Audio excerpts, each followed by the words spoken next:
All right, episode 11 of MMAF podcast. Happy to be here. Very excited. Oh yeah, been a few weeks since we did an episode. I was looking forward to this. We got two special guests on today. Two of our boys.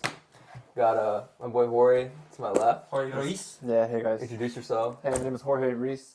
I'm 22 years old, and I'm born in Maryland. I'm Evan Crawford. I'm 22, and I was born in D.C., Maryland. Hell yeah. Pretty much it. Damn, yeah. I mean, I've known Jorge since 7th grade. Mm-hmm. Known you for a while, and then Evan, I just met you actually this year. Yeah, bro. Like crazy. This past summer. Yeah, I've known him since second grade, Coach Ferris basketball camp. Yeah, That's bro. when we met, dude. I still remember. I met him when I was really close with like Parker. You remember Parker? Yeah. But me and Parker were like two out of shape little fat kids at the basketball camp. Like we both sucked. We were really terrible compared to everyone else in camp. No, This you weren't guy, that bad. dude. You were I good, remember bro. being bad, but I remember you being a monster. I was Like, okay. I'd watch him. Like, he Humble, would right? just Say look- humble. Dude, because we did fives in the camp, and you had like your team for the camp. And I Yeah. remember he would just be cooking everyone. Like, dude, like he was putting up all his teams. Wait, so he wasn't on your team? No. Well, actually, I think we were on the team. We were a couple. I think so. Yeah, times, because he had sub teams. It was like, Yeah. But yeah, dude, he was a monster. So Did I remember Did you you were want to so friendly. Do you like him? always. Did you want to I want to get good like that kid or something? Yeah, I think at that point. But there was a lot this- of good kids, This was right? like before I started getting actually kind of decent and better. Mhm. But at that point, yeah, I was like, he motivated me a lot to like actually get more into Jeez. basketball. Because me and Parker kind of just went and like messed around. But I remember I'd show up early to camp some days and like, man, it's giving me crazy memories. I'd show up early some days and just like be like drilling or doing something so I get a little better. But yeah, man, you were just always friendly, dude. You've always been that way. I appreciate it. I try to be, man. But I mean, like with you, like you were very friendly as well too, and you were so goofy. Like your personality, like, so goofy, like he was neon so fits. goofy. Yeah, I'd always be, dude. I remember in middle school. You remember this, bro? I'd show up everywhere with neon fits. A highlighter. Yeah, kid, all the right? time. Dude, Yeah, like yeah. I'd have like a bright yellow shirt, bright yellow shorts, Yeah. and like I refused to wear anything that wasn't neon. Like it had to, and then I swear I'd wear the same outfit like 3 days in a row. Yeah. And then, That's crazy. It's disgusting. It stinks, right? Nobody would ever say anything, dude. And I remember I'd always be chewing gum. Like I'd always be chewing gum, and it was like I think I thought I'd make my jawline a little better. Yeah, So I just no. kept doing it. I was like sixth Dude, grader. Like I remember one already time- maxing. Like speaking of like chewing gum, I remember one time, you know my PE class? You know Mr. Kellner? Yeah. And you were like chewing gum. He's like, "Are you chewing gum?" And you're like, "No, I'm not chewing gum." Like, come over here, come to the Oh, front. yeah. Chewing gum. And like, you're like, "No, I'm not chewing gum." And you're like, "Ooh," you swallow it. Then open your mouth, like there's no gum there. Yeah. And like he started going off at you, bro. That was Pretty crazy. sneaky, man. Dude, you get so mad at me, Little dude. troublemaker. That was your PE teacher. I've always been a I, mean, troublemaker. I didn't even know you like that at the time. I was like, "What the hell is wrong with I this was guy?" always a goofball, bro, growing up. But like, dude, the funny part about you too, Evan, is like you were always there for me, dude. And I was thinking about that on my drive here. I was like, man, like you've always been there, even when I was a scumbag. Like, cause there's been times in my life where where like I don't even know if I want to say like some of the things they did, but I was not a good, morally good person at points. You know. I don't what even remember that for real though. Yeah, I know. It's funny you don't see that side of me because I guess I was always kind to you too, and I was kind to people like when I'm interacting with them straightforwardly. But I do some scummy stuff or whatever, like go out, party, whatever, do this, do that. Maybe. Nah, you weren't really a douchebag, bro. You just like you're very confident in yourself and had to like high Yeah, ego. but I'd say morally I wasn't. There was times where I morally. Maybe wasn't from a our very good perspective person. he wasn't, but I think there's definitely a lot of people that like F this kid. Like Yeah, that kid, yeah. like F me over. And I'm talking about like girl or guy maybe. Yeah, girl or guy, maybe. Um, I screwed over a couple people. Bro, I mean, because when you're drinking, like you're caught up in like party life, so I feel Yeah. like you don't even like remember the people that you're like effing over like on accident. Yeah. And you don't even think like twice about it because you're like, oh whatever, I'm just going about like my normal stuff, like stealing beers from this guy's party. You're like telling this girl like you're fat or something. I'm not saying you did that. Dude, but, like, I mean, I use it as like a negative fuel. I'd be a terrible human being, and then I go to the gym and be like, all right, I gotta like redeem myself, Mhm. But yeah, man, you would always be like, hey, you want to hang out? And I'm like, dude, I'm like making thirst traps right now, and like doing all these like immoral things, and like you still want to hang out, so we'd go hang out, we'd have a good lift, and I've always been, even when I was doing those things, it was a facade. Like I've talked to you about it. That personality for me was a facade. Like I'd go in and I'd make a thirst trap, and then you make it, edit it, post it. I just wanted the views, and then I'd go on with my life. I'd go train. I'd swim with you sometimes too, during that whole time period. But you always were like, it didn't seem like you never were fazed by the online persona I had put on, and that always inspired me because you were like, you always thought I was like a loyal brother to you, like a good friend. And it was Yeah, like, bro. dude, we'd have periods of 2 years where we didn't hang out, and then we'd hang out again. It would be click, and like I'd hang out with you perfect, man. We'd have so much to talk about, and we just like it was some of the best times because we'd had that time apart, and the time apart's important for everyone. But I've been trying to tell my dad Time alone. recently. Yeah. Time alone, it's Time important alone. too, man. Important. But I've been trying to tell my dad recently, like, it's like when I see a Uni and his dad, like their relationship is fresh because they hang out once a week. It's maybe twice a week, Yeah. maybe twice. But I'm staying with my dad, and he has this. I think it has to do with my little brother too. And I was talking a little about this in the chat, and I've been thinking about it a lot. But because my little brother, growing up with him, they had to be there for him 24/7, and they nurtured him and like kind of babied him. My parents have done the same thing with me and my other brother, like me and my older brother, because they don't know how to let go of that thing. Like, oh, where are they? What are you doing? Like every time I come in and out of the house, what are you doing? Where are you going? You know, it's like, are you doing this with me? Are you doing that? You know, like because they're so attached to Michael, they take that attachment to us, and I'm like, you gotta let us like do our own thing and like kind of give us some grown man time. My dad doesn't even knock on my door, dude. He just comes in, opens the door, and starts talking to me. And like I don't care because I'm not jacking off. I'm not doing anything that's like delinquent behavior. Yeah. But I don't know if that's a Hispanic thing or that just because of Michael as well too. But my parents, they don't care, man. Yeah. They'll Really? open my door. yeah, at least you have a lock, though. Freaking Dude, I mom. don't even have a lock on my door. It's even I locked. don't even have a choice, bro. Jeez. Sometimes when I go out with my friends, my mom will call me like, "Where you at?" I'm like, "Oh, I'm like." Bro, I remember your mom used to call you a lot, bro. You're like, Yeah. I'm hanging out at uni, and like meanwhile you're in like DC, like 2 years ago. Bro. Yeah. Not Okay. anymore, but, like, And then she'd be like, video call me. And I'm like, "Oh shoot!" And then. yeah, I remember, bro. We'd be like, hanging out in like middle school, like playing 2K, and like you'd be like, bro, my mom's pressing me right now. Yeah, it'd be like 4 p.m. and like I'd be like, bro, I need to go home, bro. My mom won't let me stay, bro. And, like, Well, no, it definitely is a Hispanic thing too. I'd say, but dude, it's like it's lingered because of it. Like I guess your parents will start to mature and like start to let go a little bit too. Probably once you're out of the house, but yeah. with Michael, dude, it's like I realize it's still because they still talk to him in a baby voice and they very much baby him, and I'm like I don't know if that's like bad for his development or good for his development. I have no perspective on that. Yeah. But like treating someone like a baby for 20 years, I mean, because he's like 19, 20. he's 19. Yeah, but like at the same time, it's like, I mean, because of his state, it's kind of like he is still a baby, but he's also 19. But that also So it's like, impacts you know, you for having So, like, having a this- baby forever. Does he have a conscience? Like, does he like understand like what's going on? Not really, dude. Like this morning, he was banging his head on the wall, and like he doesn't know any better. So we go stop him, and he's like banging his head, like literally gonna crack his head open. Like hard? Like hard. Jeez, 'Cause man. He doesn't know any better. It's like Yeah. it's tough times like that, man. So Does that cause like a lot of stress for like yeah, like who does it cause we more have to- stress for? well- Your mom or your dad? I'd say my mom probably handles it better because she has my stepdad now, and he helps out a lot. Like David helps a lot. It's resources. Yeah, it's resources, and she also has more resources. Yeah, 100%. Yeah. Like because her house is clean, the care, like she has a caretaker that she can pay for. All this stuff. My dad isn't as financially well off, so he can't really afford all that. My dad's like, it's me, Ricky, or my dad, like who's making sure Mikey's okay and not like because you just got out the bed and go crawl to the bathroom. Like he doesn't know where he's going. Who's He Ricky? goes everywhere. My older brother. Oh. Yeah, so that's funny. I don't think I've ever seen him.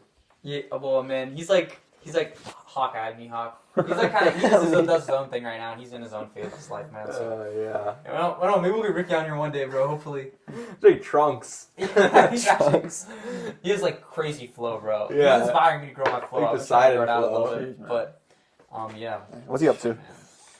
not much, dude. Not much. Chilling.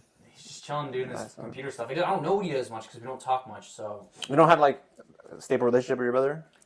like when we do talk, he's great to talk to, and he'll talk to me for like 45 minutes. We'll Yeah. be talking about this and all these things. Yeah, I've done Ricky's and really these good at conversing. Yeah, like Like when when I he was talk to at the that beach, uni- bro, it's like talking to like one of the boys, like, like normal as shit. I mean, he's just a person, but like, yeah, I was like, dang, like, it's good ass combos. I like, think chill. it's because he's gaming still, and that like keeps him like Yeah. socially adept, whatever the word is. You know what I'm saying? Mhm. Yeah. He's like socially capable still. Yeah. But yeah, I mean, I He has don't a know. bunch of online friends and shit. I think he does. I'm not gonna lie, I started playing like 2 days ago, my coworkers, they play Warzone. I started playing Warzone with them. Bro, like I can see why people get addicted to it. Oh no, I know. I'm playing like an hour, I'm like, alright, let's go like another like 2 more hours. Yeah. But oh bro, I'm like, oh my god, I played 4 hours, wasting my time. Not wasting my time, but like, like Yeah. there's better things I can better do. things you can do, dude. That's the thing with me. Like, I don't even want to open that door. Yeah, like I don't really. even open the gaming door anymore. 'Cause Yeah, I'm I like, can't. dude, I'm home right now. Like, let me try to think of something better I can do. Maybe I can stretch and like watch a show, but I can't just game right now. Really? I know I'll get compoundly addicted to. I mean, I have because an we're addictive like personality. we're all in kind of We're thing. all It's in like kind of I don't thing. even want to open the door. It's like Pandora's box. Yeah. I don't even want to touch it because like I used to be so addicted to gaming too. Like, bro, I used to do like 7-hour shifts on 2K. Like, shit. Yeah, me too, bro. Literally, bro, like Shift is like work shift. Like, literally work shift. Like, I would spend 7 hours playing 2K, like getting so good, and like time would just fly by because I was just so addicted to like playing, having fun, getting better. Like, and it becomes so consuming. So I don't even want to open that door Yeah, me anymore. dude. Like, I open like my PlayStation, but like it's to watch a movie. Yeah. Like, Really? I'm not touching a game, bro. Dude, that's good. You're just playing. I don't want I anything feel like to if do with I even that. opened a PlayStation, I'd be like, like the world, dude. Because I used to be the gamer, man. I used to be Minecraft. We all game, you know. We can all relate. No, I don't know about you, bro. You're pretty dialed in, bro. You're like freaking locked in. When I was like 3rd to 5th grade, I was Minecraft lord. Like you don't understand how bad it was. Did you throw away your Xbox in 5th grade or something, or in like in middle school? Yeah, no, I threw my shit away because I was like, dude, I can't game anymore. I had You're to trash it. You threw it away. Why did you throw it away for, bro? He could have Bro, you don't sold it. understand. That's my personality. I have to. Like cold turkey. I removed. I Could've given it to me, man. I cold turkey everything, bro. It's just a way to handle life. I have to Give cold it some turkey pork, what I'm doing. I could have, bro, but Could have, bro. I don't Could've, know, should've, man. It's the way I function. I could have totally given it away. That was pretty dumb. But I was like, bro, if this thing, because I would say I'm gonna sell it, and then I put it in the corner, and then like a week You always comes by, turn it and I'm back like on. looking at it, bro, and I can't sell it to anyone, and I'm like, let me just like turn that thing back on, and then it's like gaming again. But I heard like you threw away your Xbox or PlayStation because like I remember in middle school people were like you were trying to prove that you get like a 4.0 GPA. Oh yeah, Oh my because, god. I remember well, I was that. trying to prove that, but I was also trying to do that because I wanted to go to Covenant Life, and my parents were like, "You got to do better." Or no, maybe I had to do better in school to get into it was like I think my mom said, "Man, you're reminding me of some crazy stuff." Going back there, but my mom said like, if you want to go to private school, you got to show like you can be disciplined because they were gonna have to pay for me to go play basketball at this private school. So I was like, I'm gonna do it. I'm gonna be disciplined. So then I locked in. And I remember I'd go spend the lunches and like I'd spend lunches alone and just dial. Like I just go study it during the entire lunch break. I was like, dude, that's my mentality, man. It's like I'm gonna go all into if I wanted to play basketball, I was gonna go all into it, you know. So then I had shifts on that, and again, I gave up on that. But yeah, Dude, crazy. addiction's scary because like I mean that's video games, and I guess you could like throw it away if it really comes to that point. But like I'm just thinking about like when you were saying like addictions, like throwing your Xbox away. I'm like, dang, what if someone has like a pornography addiction? How do you like beat that? Because like Dude, you're gonna throw away your phone? Doubt that. No, dude, I just What are you gonna cold. do, you know? I just cold turkey at porno. I mean, dude, the thing is now I don't even like. I was going to talk about this too. Like, I get sexual drive. Like, don't get me wrong. Like, Yeah, we're all men, yeah, you know, I'm you a know? man. But it's like, I guess I'm just so like it doesn't really cross my mind anymore. I'm kind of like I'm on to my next goal. I'm worried about my next goal. Like, I want to get healthy right now, so I'm stretching. Trying to stretch like an hour a day now. Yeah. Got inspired by David Goggins. 2 hours a day stretching. I'm like, Oh, that's lit. all right, I can do it 2 an hour a day. hours? Oh, you heard that on the Yeah, podcast? dude, I've been listening to him while I run. Dude, yeah, man. He like fires me, bro. But I'm like, yeah, I'm gonna stretch more because that's like I haven't been doing enough stretching. Like truthfully, 15 minutes a day is fine, but like it's good discipline over time. But like if I really wanted to prioritize it, I should do more. So I've been inspired to do that, but it's just goal orientation, man. I'm more focused on that, and it kind of just deters my focus from like porn or whatever. But it is hard to get away from it. So hard because it's so quick. It's so quick dopamine. But then I think the biggest part, if you can focus on it, is the after effect. Like I can mentally focus on like, okay, how am I gonna feel after I bust a nut though? Not gonna feel so hot. Yeah. So I'll just think about that every time I have an urge, I just think like, oh, what am I gonna do after? Now I don't really get it anymore, but it's hard, man. And I remember another addiction that I had that was like a sub addiction, I'd call it though, but like because my focus was school, but then I started doing Adderall. And I mean, I was addicted to it, but I didn't think about it like that. It was just a byproduct of like, oh, I have ADHD, and like it's a benefit, like it's gonna help me, right? But I was able to just cold turkey that too. But that one's harder, man. I had like withdrawals probably for like a month. My dopamine was just down for a while. Yeah. But now I'm pretty chill without it. So I don't know. You find it back, bro. But you have to. That's the fun with the hard ones. Like Adderall, a lot of dopamine. Like porn, a lot of dopamine. You got to be willing to know like the dark phase of life is coming. And Greg Plitt says the EKG of life. It's a heartbeat of life.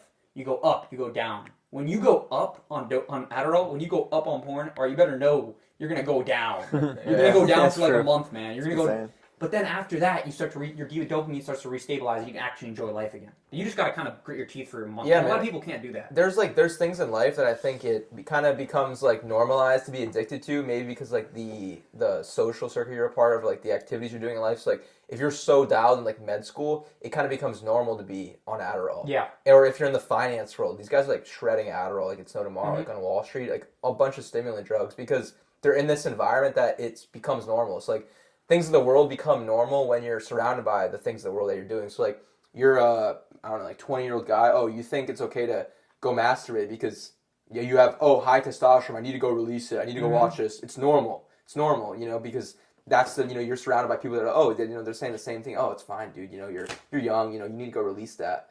Who says that? Mm-hmm. The people are saying that. Is that really true? I don't think so, man. That's just. I mean, to me, that's the devil saying, "Oh yeah, go release that," or "You need this release. You need this release." You don't need it. You don't need it It's at all. unnatural. Dude, you don't need it at all. It's created by the world, you know, to make you think you need this. No, it's just like, yeah, and it's so easy to just find those quick sub fixes because it's like, a big thing is people get bored and they're like, what am I going to do? Oh, I'll just go jerk off, you know? Like, dude, it's tough to stop. I know it's tough to stop because it's not like, yes, I've stopped now for what, like 5 months, 6 months, I don't know, something, a little while, right?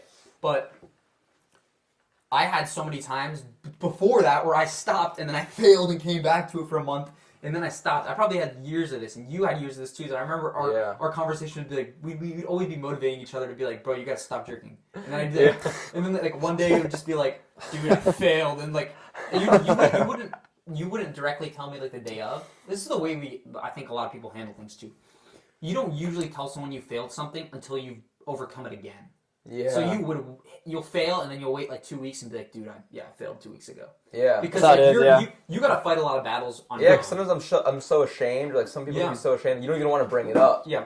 So you just like lie and say, "Oh yeah, I'm fine," but in reality, you failed like last week or whatever you maybe have maybe facing. You know. And it's a little like I said, it's a little bit embarrassing sometimes. You tell your friend like, "Yo, I failed, bro," but I mean, you like because you're a man, bro, and Yeah. I'm sure you're struggling. You're a Christian, so like, how do you deal with that, bro? I had to What would like. you tell somebody? You know, I was like, so say like I had desires, I guess, to jerk off, right? sexual desire. So first thing I do is I pray. I'd be like, in the name of Jesus, like I rebuke like the devil, and I rebuke any type of temptation, and then from there I'll just keep praying. Then I'll find something else to do, like something else. I don't know what to do, bro. Go downstairs, watch a movie. But you gotta find something else. That's Get the homework. biggest thing. Find something else that's gonna like get your focus. And I think like the biggest times are right after you have like a drop off of dopamine. So like after the gym, like that's a big one. Like because you just came off of like a gym high, your adrenaline's pumping, everything, and then cool down. And if you're not doing anything, you're just scrolling on your phone. Man, you're in for it. Yeah. You gotta like occupy those times. And a big thing for me, because I've been watching a lot of Andrew Huberman, is he talks about the best time for you to do work is 4 to 6 hours after your coldest temperature, because you're on the peak. That's weird how this sounds, but you're on the peak because your temperature rises throughout the day, and you want to catch the peak rising point. That's when you should be like mentally active. Mm-hmm. So for me, that's like 7 to 9 a.m. ish. So right when I get back from the gym, that's around that time. So I come, okay, I'm gonna do it's like a 90 to 2 hour like a 90 minute to a 2 hour work break or work period. So I'll just like watch Andrew Huberman, or like I'll watch whatever I'm gonna study, psychology, whatever it is. So I'll do that for 2 hours, boom, and I finish that, and then I'm like, I don't really have there's just no time for it, man. That's the biggest thing. There's no time for it. But yeah, I'm trying to optimize. No, that's a great point. Like I just thought about that through what you're saying, because like that's why I've been loving the 5 a.m. wake ups, because like I'll go hit the 6 a.m. lift. I'm in my office at like 8:30, and that's like that perfect point to where like right in that like 9 to 12 p.m. time or 9 to 11, I'm like pretty fired up, pretty motivated. I have the energy to go and like do my work in the office, and then like once I take my lunch break around like 1. I'll kind of hit a drop-off point. I'm kind of tired. I'm kind of like distracted because like I just ate a meal and like I want to relax. But I mean, I have to push through and still do my work. But like, that's real. You know, having that like prime time to do your work. There's the prime time there, and then you can make another prime time in like the afternoonish. But yeah, you're gonna have a drop-off, and especially the big thing, dude, for me recently has been I've been not taking caffeine to work out. So I'll do my workout, and I'll take my caffeine.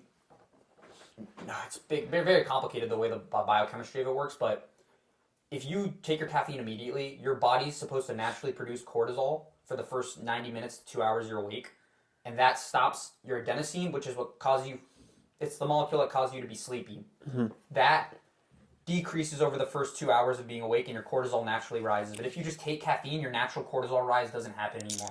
And then once that caffeine wears off around like probably 10 for me, you'd have a huge like sleep flood where you'd be like, oh my god, crashing, and then you're gonna take more caffeine, right?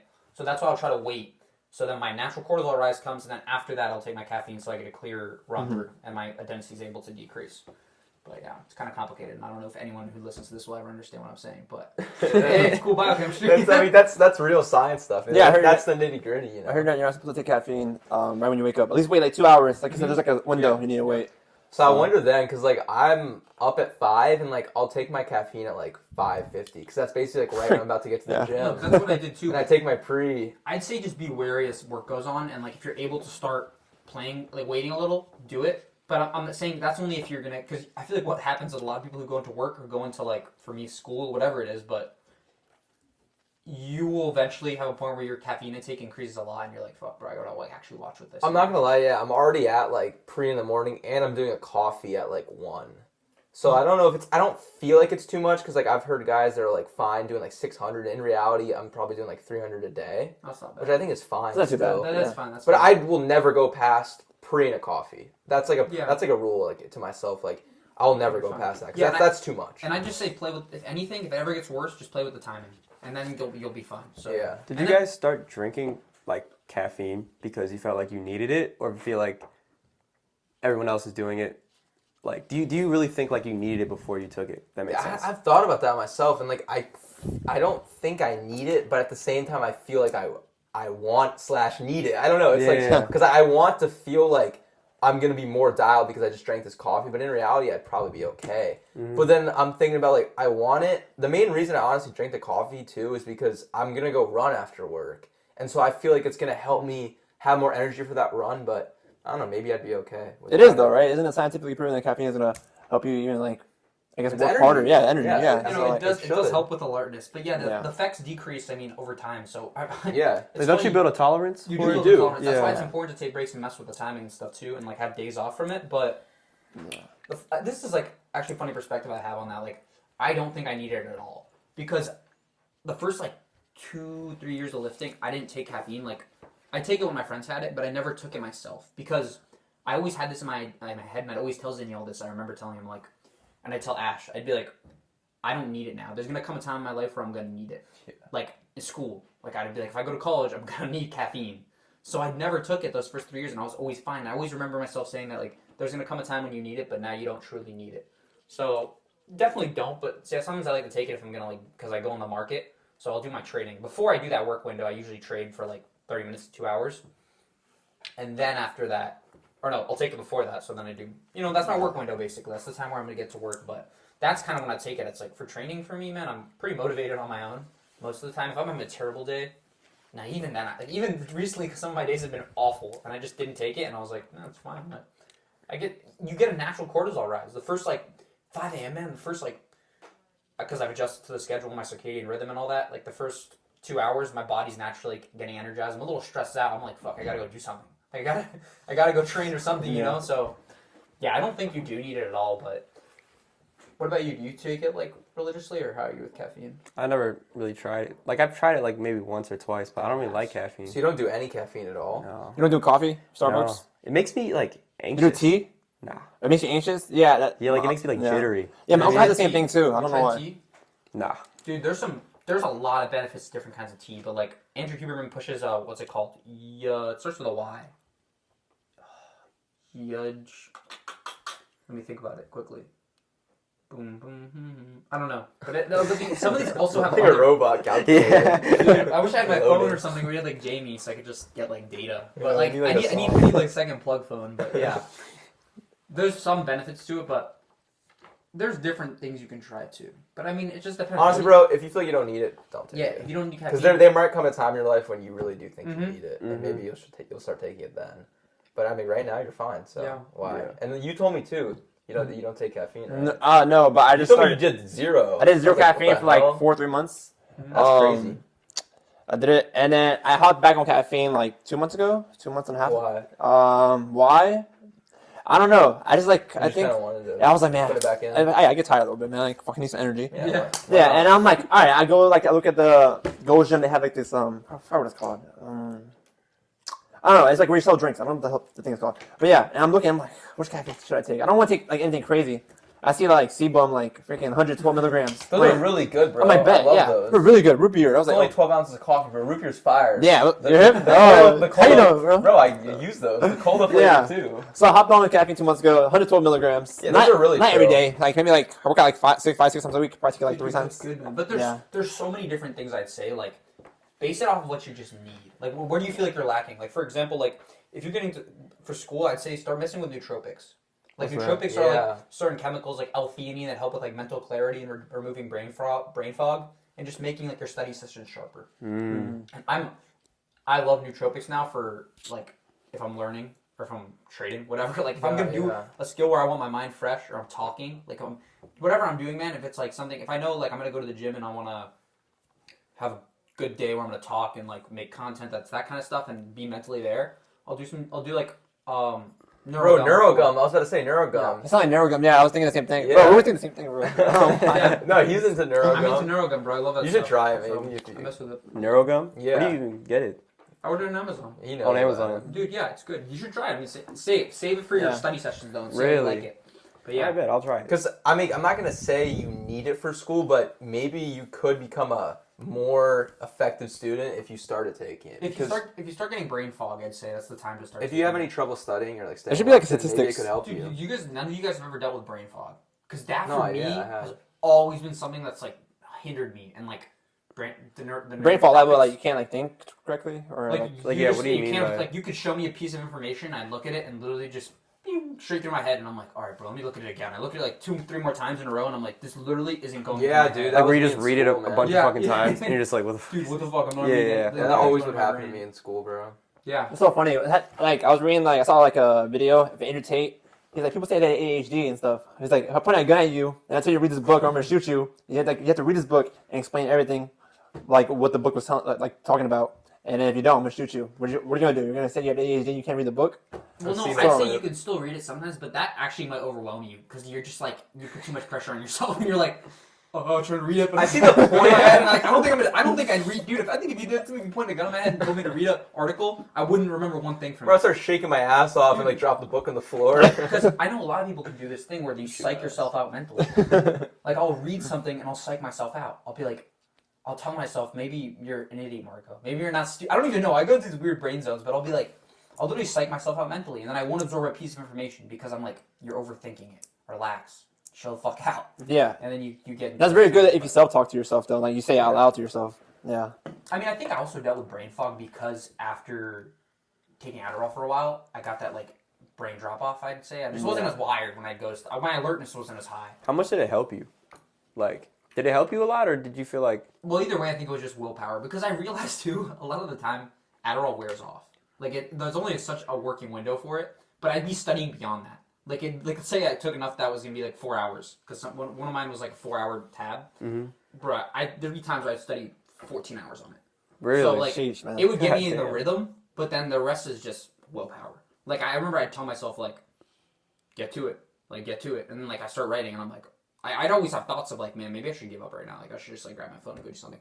But no, I just suck it up and just. And there's other things like I'd play music or something that would not really music where it's like I'm listening to Katy Perry. No, but I'm listening to like some like fucking French piano. Like playlist. Beethoven or something? Yeah, something like that. So, I mean, it definitely helps you get alert for that zone, but it depends what you use it for too, man. Because it kind of just shoots up your alertness, and you're just high. You're high. It just gets you like dopamine shot, and you're like it makes you enjoy what you're doing, even if you don't enjoy it, kind of. So way to put it. Yeah. It can also overstimulate some people, so it's definitely not for everyone at all. So. Yeah. All right. Well, one thing I wanted to touch on too, because I feel like almost every guest we've had, besides like our dads, were athletes. Well, my dad too, you know. And so I love having athletes on the podcast. And I know both of you guys played sports, and you still do play sports, like basketball. You know, you've been playing that forever, and then you played soccer. Yeah. So I wanted to like touch on, you know, what's that like being like going hard in a sport like that? Because like. You took it really seriously. Yeah, I took it really Like, seriously. you want to go pro.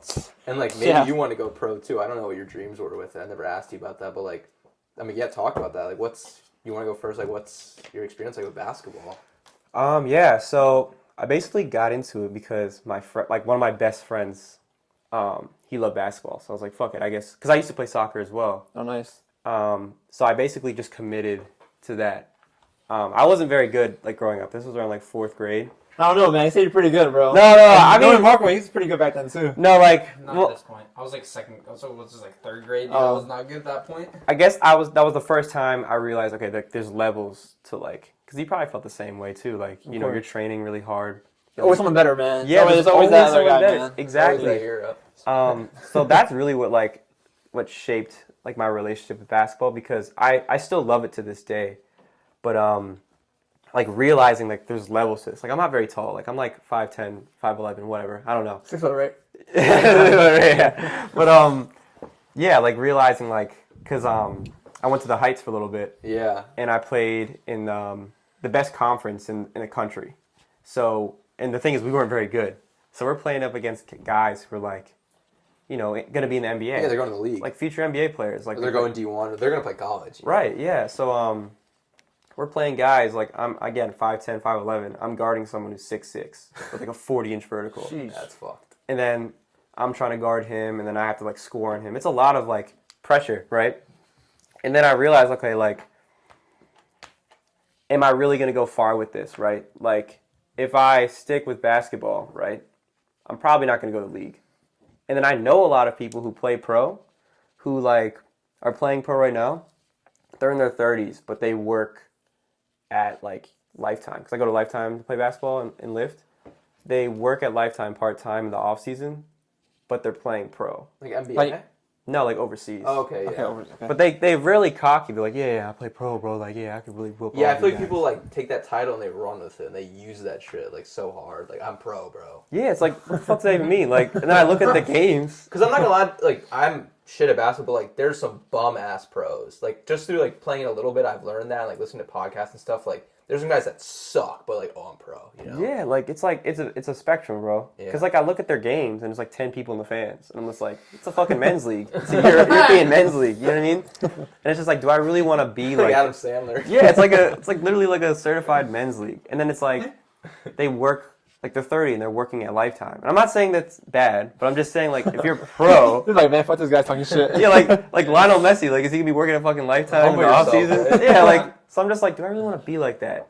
So that's when I started locking into school because I never like cared about school. All I cared That's a about was great basketball. realization, though. At least you're real with It was yourself. just basketball. Yeah. Jeez, man. I don't know if that was like that for you, but You're pretty dialed, though, man. Freaking, you did basketball every day. You train every day. every day, Jeez, man. How many hours, like, would a typical training session be a day? like 4 to 6 hours, And how many days a week? 7 days a week. Oh, damn, bro. You're dialed in, I man. mean, that's Oh, God. that's like all in, dude. Jeez, Basically, that makes shit.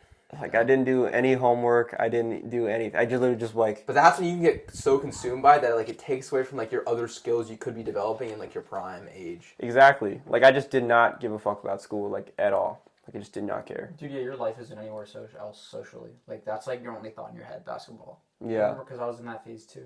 And I wouldn't hang out with people. Like I literally would like. I'd only hang out with people if I was at the gym.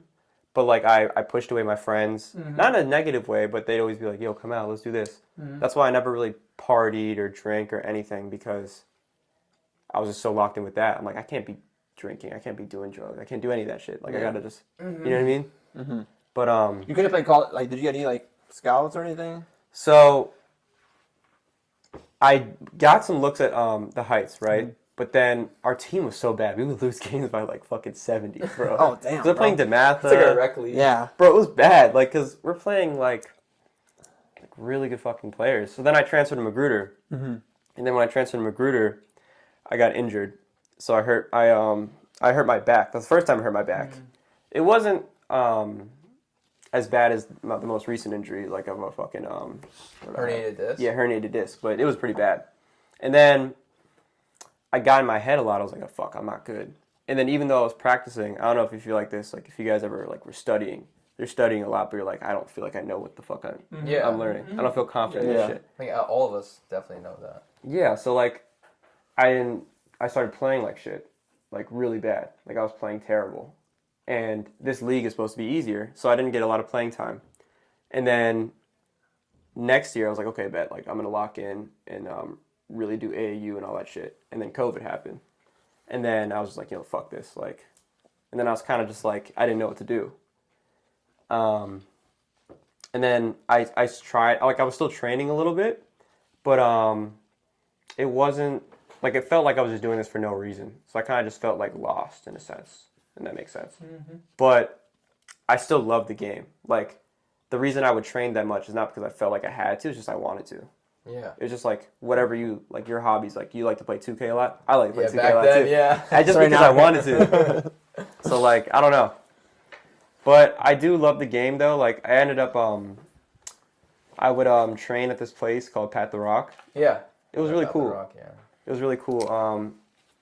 I trained my brother, so I'm still like in the game, but like not like playing. If that makes sense. But it's more of a healthy relationship now you have with the game. Yeah, way. Like a hobby, kind of. Yeah, hobby. We talked about that with Bradley. You know, like you're so like everyone has that sport that like you're so dialed in with like soccer or basketball, but then like you realize, okay, I'm not gonna go pro, and I'm not gonna throw my life away chasing pro because a lot of guys do throw their lives away trying to chase a dream that just unfortunately can't happen. Right. And so later on in life, after you go through school or something else, you redevelop that love, but it's a healthier love and it's a healthier passion because you're not trying to go pro anymore, but you're like, I still love the hobby, so I'm gonna do it for fun. So like. You go play like rec soccer, right? Like competitive soccer. Yeah, so you still have fun. You still get to do the thing you loved at one point, Yeah. and like you still get to do basketball. Right. You still get to have some type of involvement with it, but it's not consuming your life. Yeah. And a lot of people become better in those phases because it's Yeah. literally just something you're going, and you don't have the stress you used to have when you felt you had to perform. Yeah, to be a it's college not destroying athlete. your mental and Yeah. your life. Because, dude, after that, when you're really invested in something and like all you care about is winning, like. That's all you're thinking about. When you lose, all you're thinking about is how am I going to win? How am I going to win? What is my training going to be like? You don't have like your mind doesn't get free from the game. You're entrapped in the game. You know, whatever it is. But yeah, man, COVID affected a lot of that. Like I remember for me, my life might have been different if COVID never happened because I had just started wrestling and like I had my first year on varsity and then COVID happened. But I was going to train that whole summer like wrestling. Like I don't know, maybe I would have got injured. Maybe I would have gone crazy at wrestling because I would have trained my ass off. Like I was obsessed. I was training with like the best kids in the state. I remember like my first partner was I think he was the state champ that year, and I at the off season like wrestling place, and I was just gonna go back and keep training with him. I was like, oh, I'm gonna keep training with this guy. But then I got whatever happened, COVID, so that didn't end up happening. But then I started making thirst traps and life goes elsewhere. But yeah. What about you, Jorge? Yeah, what's your soccer journey, man? So first I did soccer. Growing up all the time, I always played soccer growing up. And then middle school hit, I think 8th grade. I was like, all right, I'm going to leave soccer. I love soccer so much, man. It's my favorite sport, man.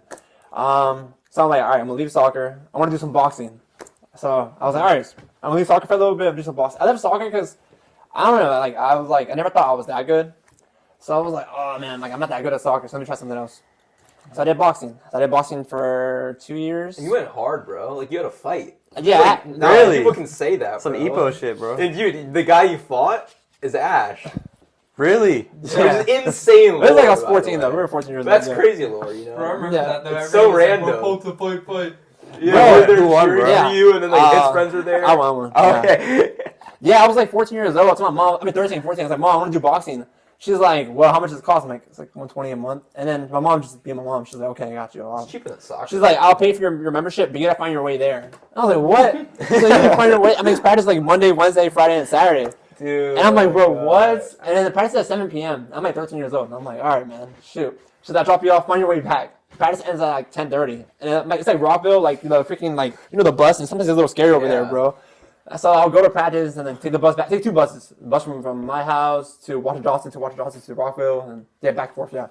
So then I remember I called uni, bro. I'm kind of scared, bro. This guy was It's like 10:30, bro. taking the bus, and he would text like, dude, I'm scared. I'm busting back. Like, dude, can I come over to your house, man? Like, Yeah, no, it was really I scary, wanna man. go And then, so I did boxing, and then my coach was like, all right, you're gonna have it's like a fight we have at our gym. We have like every like now and then. I'm like, all right, like, you're gonna fight Ash. I'm like, oh shit. I'm like, all right, fine.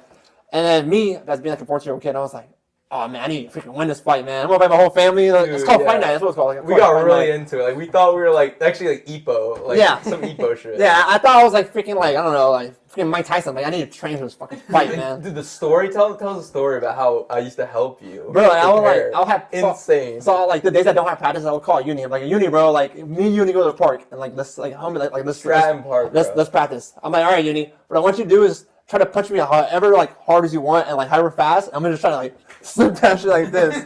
So uni's like, I'm like, oh shit, like dog. Dude, it was so funny. I'm like some little like skinny fat kid, and we'd be like in the basketball court. Yeah, in the basketball court, like in like the tree area, like in the Neighbors grass. The neighbors like, what the fuck? Are Yeah, these and I'm kids just doing? like swinging at him, like trying to hit him as hard as I can, like throwing these, like I didn't even know how to punch, and he's like just trying to hit me. And he's like dodging that shit, like I'm trying to hit me, like hit me, come on, hit me, hit me. I'm like, well, I can't fucking hit you. Bro, I'm like, and then after that, I'm at uni. All right, I'll slip my shirt up, bro. I'm like, punch you for 30 seconds as hard as you can. He's like, I'm like, dude, eating that shit like crazy, bro. Yeah, we would do these drills, man. It was crazy. It was intense. Yeah, That it was was awesome. intense. Yeah, you beat him, bro. Yeah, yeah. That probably haunts Ash a little, bro. I'm not gonna lie.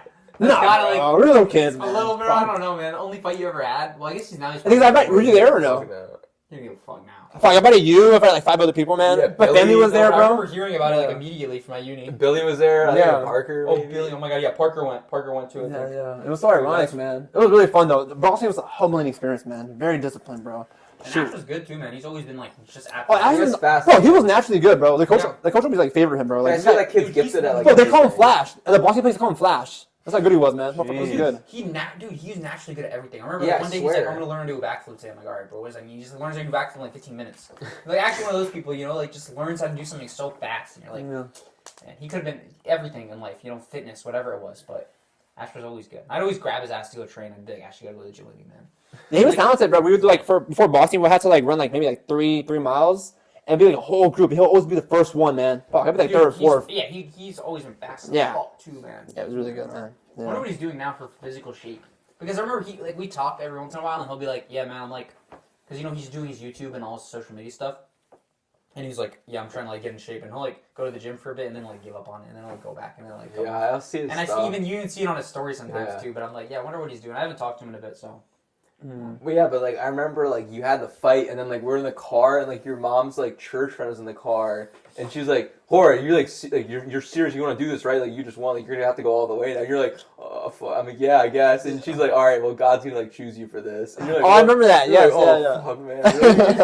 And that's like a lot of pressure because like, all right, well, this is your sport. Like God's choosing you for this. He's gonna protect you, and you're like, you can't back out now, and you're like, you're probably like, fuck. Bro, I was so nervous before the Too much fight. pressure. So nervous, man. My freaking whole family was there, bro. And like, I remember like they were like, "All right, we're gonna warm up, do bits." I'm like, I'm so nervous during the bit. I'm like, Yeah, I remember watching. nervous, dude. bro. I'm not gonna lie. That's probably like one of like top five, like- top five most nervousing moments. Like, Yeah, I'd be scared, man. so I'm like, I don't know, man. Like, fuck, like, it's my first time ever fighting somebody, bro. And like, I just started boxing. I never knew how to fight, like, ever. How long were you like training until like you fought? Like, probably 2 months, 3 months probably. Really? Yeah. Like, training, like, before my fight, basically. Yeah. Yeah. I was, like, training, like, 3 months for my fight, bro. Is that normal to go from like 3 months into like a fight night fight? I don't know. Coach was like, all right, and like this day, a couple months from now, you're gonna have the fight.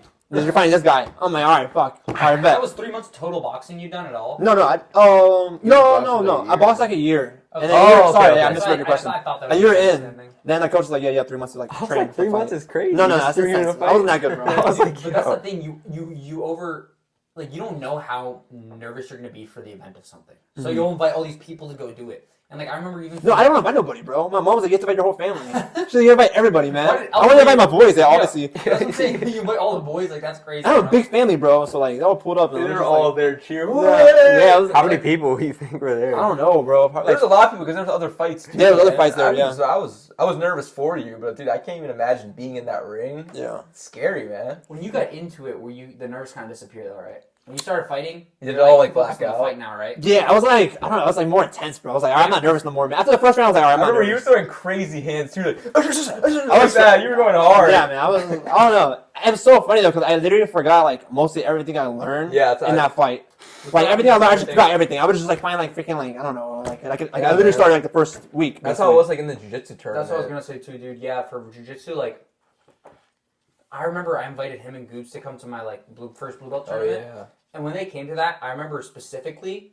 You were nervous, bro. I saw you recording like I don't know who was it. You're like this, shaking your phone. Oh, that's for the white belt That's tournament. why, but it's still though. Oh yeah. But it's because I think I got in like a submission, like and like all my like for the white belt tournament, all my submissions were fast as fuck. So I get like I'm nervous. I catch a guillotine on the person or like whatever submission was, and just like rip it, and it's over that fast, and like my adrenaline's pumping because like I'm waiting for this guy to submit, and I don't know, it chews up your adrenaline. You're like, Dude, yeah. all these things that could go wrong if you don't get the submission. But I remember specifically the blue belt tournament. As soon as I slapped the guy's hands, I forgot everything around me. Like I was so focused on grappling. I'm like, okay, I know he's gonna collar time me. It's like just us now. Everything else went like silent. So that's why I loved about it, bro. That's why I wish I could compete more. I love that feeling of just like, no matter who's around me, once I smacked hands with this guy, I'm like, all right, we're grappling. Like that's all I keep. I don't give a fuck about the ref. I don't give a fuck about anyone. All I'm trying to do is like win this match right now. Make my best move now. So then you get that like hyperfixation. It gets you so high because then once it finishes, you're like, oh shit, where am I? I'm in my jiu-jitsu tournament. Okay, that's where I am. Yeah. You forget about all that stuff, man. That's like one of the great feelings of competing in general. Dude, yeah, man. It's It's the craziest feeling ever, Yeah. honestly, bro. It's insane. It's insane. That's the buildup is insane, dude. Wait, Bill, so then how'd you, like, leave boxing? Because, like, obviously you only fought once. Like, Oh, yeah. how'd you go back to... Because you went back to soccer, and then you were going hard in, like, club. Yeah, Like, you so should come to your games. So after boxing, I was like, okay, like I'm going to high school now. It's like freshman year of high school. It's like, oh shoot, let me see. I'm like, everyone's playing soccer. My brother's like, yo, join the soccer team, bro. Like, you know, you're new to high school, make some friends. And I was like, all right, fuck, man. I was like, all right, I'm gonna quit boxing and I'm gonna go back to soccer. So then I trained really hard again. I didn't think I was like that good of a soccer player. I trained really hard, and then eventually I made the team, and then the high school team, and then after that, when I was in 10th grade, I was like, all right, man, I need to dial in, bro. I want to go pro. Like, I want to be a pro soccer player. Like, this is something I want to do.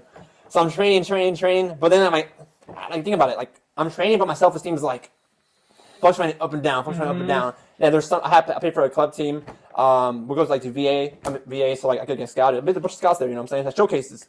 And I go, like, I play shit, fucking self-esteem goes down, you know, it's like fluctuates all the time. And then I was like, shit, man, I don't know if I'm gonna go pro. And then the next thing you know, I open my phone, I go on YouTube, I see like fucking like little like 8-year-old kid fucking doing like crazy ass skills and juggling and like crazy, like really, really good. I'm like, fuck, man, like, how am I gonna go pro if this kid's like 8 years old already doing like half things I can't do? So then I was like, man, like, what am I lacking at soccer? Like, what am I lacking? So I see, like, maybe I could be a little faster. I did track. I was like, fuck it, I'm gonna do track during high school. So I did track, and then I ran the 400. My 400 was like 53 seconds, which is not that bad, actually. And then, so eventually I like I said, like, kind of like you, I saw that there was levels to, like, the soccer. Bro. Like, bro, soccer's freaking, it's a whole world-class sport, bro. Yeah. And I'm like, bro, those kids in freaking Uganda, freaking Brazil, like, fucking, like, 10 times better than me. Brazil is crazy, bro. And they have to do it, or else like they're gonna like die. Maybe. Yeah. Like, they have to do it to make it. Like they got, and that's like life or death. But like us, like I mean, we're not gonna die. Yeah. We got like good meals at home. Yeah, like so. I mean, pressure creates diamonds. And soccer over here is like what MLS, DC United, fucking like it's not that big. But the thing is, you only see the diamonds. Like you only see the diamonds. You don't see the people who are like they've sacrificed their entire life in Uganda and then they didn't make it and they literally like starve to death. You know, like they didn't. That's the crazy part about the way society is, and with social media and with everything online. You don't see people who have thrown their life away online. You only see the finished product, You bro. only see finished products online. It's crazy, dude. That's the whole thing. Like, everything in life is that way, though. Like, you're only going to see the people who make it online. You don't see the people who, like... For me right now, bro, like, I'm doing this influencer stuff, but you only see the people online who succeed. You're never going to see the guys who did it for 3 years and gave up. They just, like, vanish into dust. Like, there's probably some guys you can think of, like, TikTok during, like, COVID, who just, like, are gone now. And you're like, where'd that fitness influencer go? I don't know, man. He's just, like, off the radar, gone to the wind. Whatever. You don't know what he's doing with his life. He could be well off. He could be doing nothing to be a bum in, like, his dad's basement, like, smoking gas, you know? Yeah. Scary, man. So, that's the way the world's pictured, though. Yeah, man. But like now, you still play? No, I mean I still play for fun, like every now and then. I play for a men's league. It's like competitive. Fucking bunch of Latinos, bro. We go like freaking old ass Latino like construction worker men. They're good, man. These motherfuckers are good. So I play like, with them every now and then. And it's healthier now, right? Your relationship with the sport. Oh, of course, man. Yeah. I don't even really hear you talk about it, but like I assume like. It's because like back then I was so in love with soccer. I still am in love with soccer, but like now just like I can't go pro. You know what I'm saying? I mean, maybe I don't know. You know what I'm saying? But yeah, but most likely no, I can't go pro. But what about like the coaches? Like, did that have like an effect on like your decision to like not pursue what was it? your, What were your coaches like? They were like, fuck, man. They had favorite players. You know what I'm saying? So like there'd be like games where like in the showcases events, like I'll play like the last 30 minutes of the game. I'm like, fuck, coach, how am I gonna fucking like, get scouted playing last 20, 30 minutes of the game? And I'm like, you know what I'm saying? Like I'm kind of like cold already. You know what I'm saying? So like, right. The That probably forces you to realize that there's levels too. If like you're like not even getting the PT. Of course, no, of course. Like I said, just the self-esteem went low. Like after like going to the showcase events and not getting the play time I needed, and then Or what about like playing your game? Like, did they ever like say, "Oh, Jorge, I don't want you to play like this. Like, you need to play like this." When you felt you were like more like comfortable playing a different. Yeah, because didn't you want to be like striker? I played actually no. For me, it's a little different. I played right back. You know, what right back is like I played defense, and my coach was like, "Jorge, you're fast. We're gonna put you a fucking winger." Winger's like, you can two people out. I'm like, all right, fine. And then the thing is like I would like they put me in the last 20 minutes, last 30 minutes of the game. Coach would be like, Jorge, I want you to score. I'm like, fuck, man, I can't score, man. I mean, I don't know, man. Maybe I could. Fuck super sub. They wanted to see if you could be that guy. I don't know. Like I said, it was self-esteem. I was younger, you know what I'm saying? Like, I'm seeing all these guys. I'm like, fuck, man, all good shit. Like I said, I quit soccer and went back to it. And I went back to soccer because, like, I wanted to be pro. But I quit soccer because I didn't think I was, like, that good in the first place. So like me just be like my coach would be like, yeah, that's 20 minutes of the game. I want you to score. Yeah. I don't score shit, Dude, bro. that's the problem with it. Dude, like, it's so hard to, like, I feel like you deal with that more in basketball, and coaches want you to have a distinct role, and then you can't do it, and you're like, bro, like, it's like I don't even know, because you have a position for yourself. Like, you're a point guard. You're not a shooting guard. You know what I'm saying? Like, you're a point guard. Like, that's your job. But No, then, literally. when they tell you, like, nah, you're going to be a shooting guard, like, your whole world, your life's training has been for a certain position. Yeah, you want to so orchestrate. You want to orchestrate your own, you have this own picture in your mind, and sometimes it doesn't play that way, and I feel like when you're younger, you're more stubborn in that sense, and you're not willing to change, but it's funny. How Sometimes like the coaches like they didn't really like. Obviously, like I'm gonna have to listen to my coach, but sometimes like what they said like say oh like what the fuck are you doing like during the field. Sometimes like it wouldn't faze me because I had a brother. Fuck, you know my brother, right? Yeah. Eduardo, yeah. Eddie. Bro, this guy, man, oh my gosh. He was a good soccer player, like, don't get me wrong. But, like, when I train with him, I give him a bad ball. Oh, fuck, this shit-ass ball, man. The fuck is that? And he'll be like, and then, like, say, like, I'm running, like, sometimes we'll play pickup. I'm running, and, like, he'll pass me, like, a good-ass ball. And maybe sometimes I miss it. Like, man, dickhead, bro, you need to get that. And, like, it's not, like, it's tough love, you know what I'm saying? It's not like, oh, He's hard on I you. don't fuck with my brother. It's, like, it's just tough love. So, like, him just, like, he helped me build my self-esteem. But also, like, it lowered it. Like, because obviously, like, you don't want someone talking shit about you, and you're like fucking trying to do your best. But also, like, it prepared me for like, all right, like now, like if I play shit, like, and someone like criticized me like in a bad way, I'm not really get like offended that much. You know what I'm saying? So that little tough love helped me like build my self-esteem up even more. You know what I'm saying? To be better. You know what I'm saying? Yeah. Give me the shit ball. I was like, fuck, give me the shit ball. I'm like, all right, fuck, I'm gonna go practice giving better ball. I'm gonna go to the park, fucking practice, like hit the ball at the brick wall. So you always took the stuff as like feedback. Yeah, my brother, my brother, like back then, I was like 15, 16. Every time he said some shit, I'm like, all right, fuck, I need to go practice, man. I'll practice. Yeah, so it's like that's easy for you to develop that with a coach too. That's cool. You have that older like brother kind of thing, man, because that just gives you. It's literally just you take everything as feedback instead of being like hypercritical about it. Of course, you man. don't get butthurt, which is actually really good, man. Yeah, kind of like tough love, you know what I'm saying? Tough love is important, man. That was good. Important Then, like, to have a people in coach- your life who give you tough love. Yeah. Coach. Could be a coach too. My brother was a baller though, man. My brother should Really? play D1. Yeah. Dude, your brother was good. I remember hearing about how good He he was was. good, yeah. He had an ego though. Like he's a call himself like Zlatan. You know what Yeah, Zlatan that's is? crazy. That's crazy. Really? You know that guy's like, I'm God. Like he said that. Yeah, Ibra's nuts. Yeah. Yeah, he had an ego, but he was really good at soccer, man. Yeah, I really know. good. He's gonna tall too? Huh? Are you tall too? He's A like little shorter than you. yeah, he's like your height. I think you said you're 5'11". Mm-hmm. No, around there. Like, He's like actually 5'11". yeah, I'm like 5'9", probably. 5'9". Oh shit, you're not 5'11". No, I'm like 5'9", bro. Because everyone knows that guys, we claim a certain height, but maybe we're a little tinier. Yeah. Yeah. He was good though, man. That always fucking happens, bro. Like when you'd be like, "Oh, I'm 5'10", he's like, "No, you be 5'10". I'm 5'11". It's like dude's like 3 inches shorter. Bro, I hate when that happens. Like, fuck, call my ass. I don't know, bro. I don't know why people are so insecure about it. To be honest. Yeah, I know. I mean, I used to say that, but now it's like I don't give a shit. I'm like, yeah, I'm like 5'9". Like What's up? 5'7", bro. I don't give a fuck. People like buy those things, right? Those the height boosters. It's Crazy. you. But high boosters? Man, height boosters. You don't even remember that stuff. But I remember I pulled like I remember that. 5'inch height boosters. Dude, like, what the 6'1". fuck, Marco? Bro, why are you so tall, man? I'm like tall as Danielle. Yeah. I'm like, oh man, I got Dude, we'd be Ghost your Bird. ass Dude, it off. hurt, because I remember we went to the club that night, and I had these 5-inch height boosters on. I'm literally in excruciating pain the whole night. I'm like, bro, this was terrible. Because you shove them in your Converses. So it's like, imagine your shoe is normally fit to have your foot in it. Now there's this 5-inch crater filled with height. So then your toes feel like they're like breaking, bro. It's like the most painful night ever, and I was like, bro, I'm never wearing this. Imagine people that like live in that facade like for like 2 years they've been claiming that and like they Bro. actually have to stick with it. It really doesn't matter. I don't That know would why I ever fucking did that. be over. Bro, Dude, I'd be like 6'1" on Tinder. Like, that was Oh my devious, God. Dude, bro. the 6 foot Tinder thing was so funny. I remember I'd always put 6 foot. Yeah. Dude, I remember I went to this girl's house one time, and I show up at the door, and she's actually 6'1". So she was 6'1". We actually ended up getting along for a little bit. Like, we were pretty cool for a while, but yeah, I remember showing up, and she's like, "You're not 6'1". And I'm like, I think I had like cowboy boots on, so I'm like 5'10" with the cowboy boots on. And she's 6'1", bro. I'm looking up, and I'm like, yeah, I'm not. I was like, that was a joke. I said it was a joke, because I'm like, that was just a prank. Fucking lying about Just a it. prank, bro. Just a prank. Because it's like, it was funny when you were on Tinder, your match rate, like if I was a 5'9", Dude, yeah. my match rate would increase like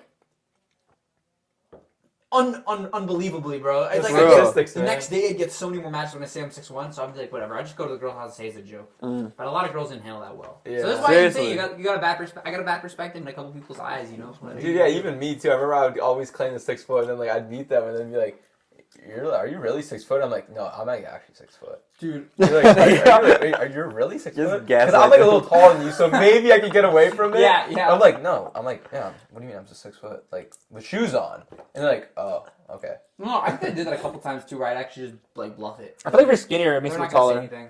Like you're skinnier, you have a skinnier Yeah, bro, I was like physique, I was a meatball, bro. I was taking. Yeah, I was fat too. Man.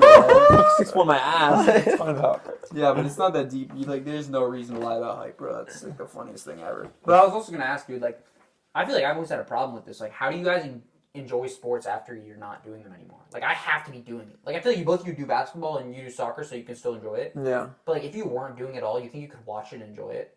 Like If you weren't doing it at all. If you were No. like, no, I'm like, yeah, I don't do it. Like, I can't even watch basketball right now. Yeah. I can't give a fuck about it. I can enjoy it, man. Yeah, I enjoy it, bro. World That's Cup, crazy. man. World Cup's been crazy. You know the World Cup, bro? I know World Fuck. Cup. I Yeah, used to so- watch that growing up, but like, I can't even enjoy sports if I'm not engaged. I mean, is your family engaged into like basketball? My family's a big soccer player. Like maybe big soccer people. They're If like, it's a family event, I can get that, actually. Okay, yeah. That's fair. I mean, 'cause no, it's culture. yeah.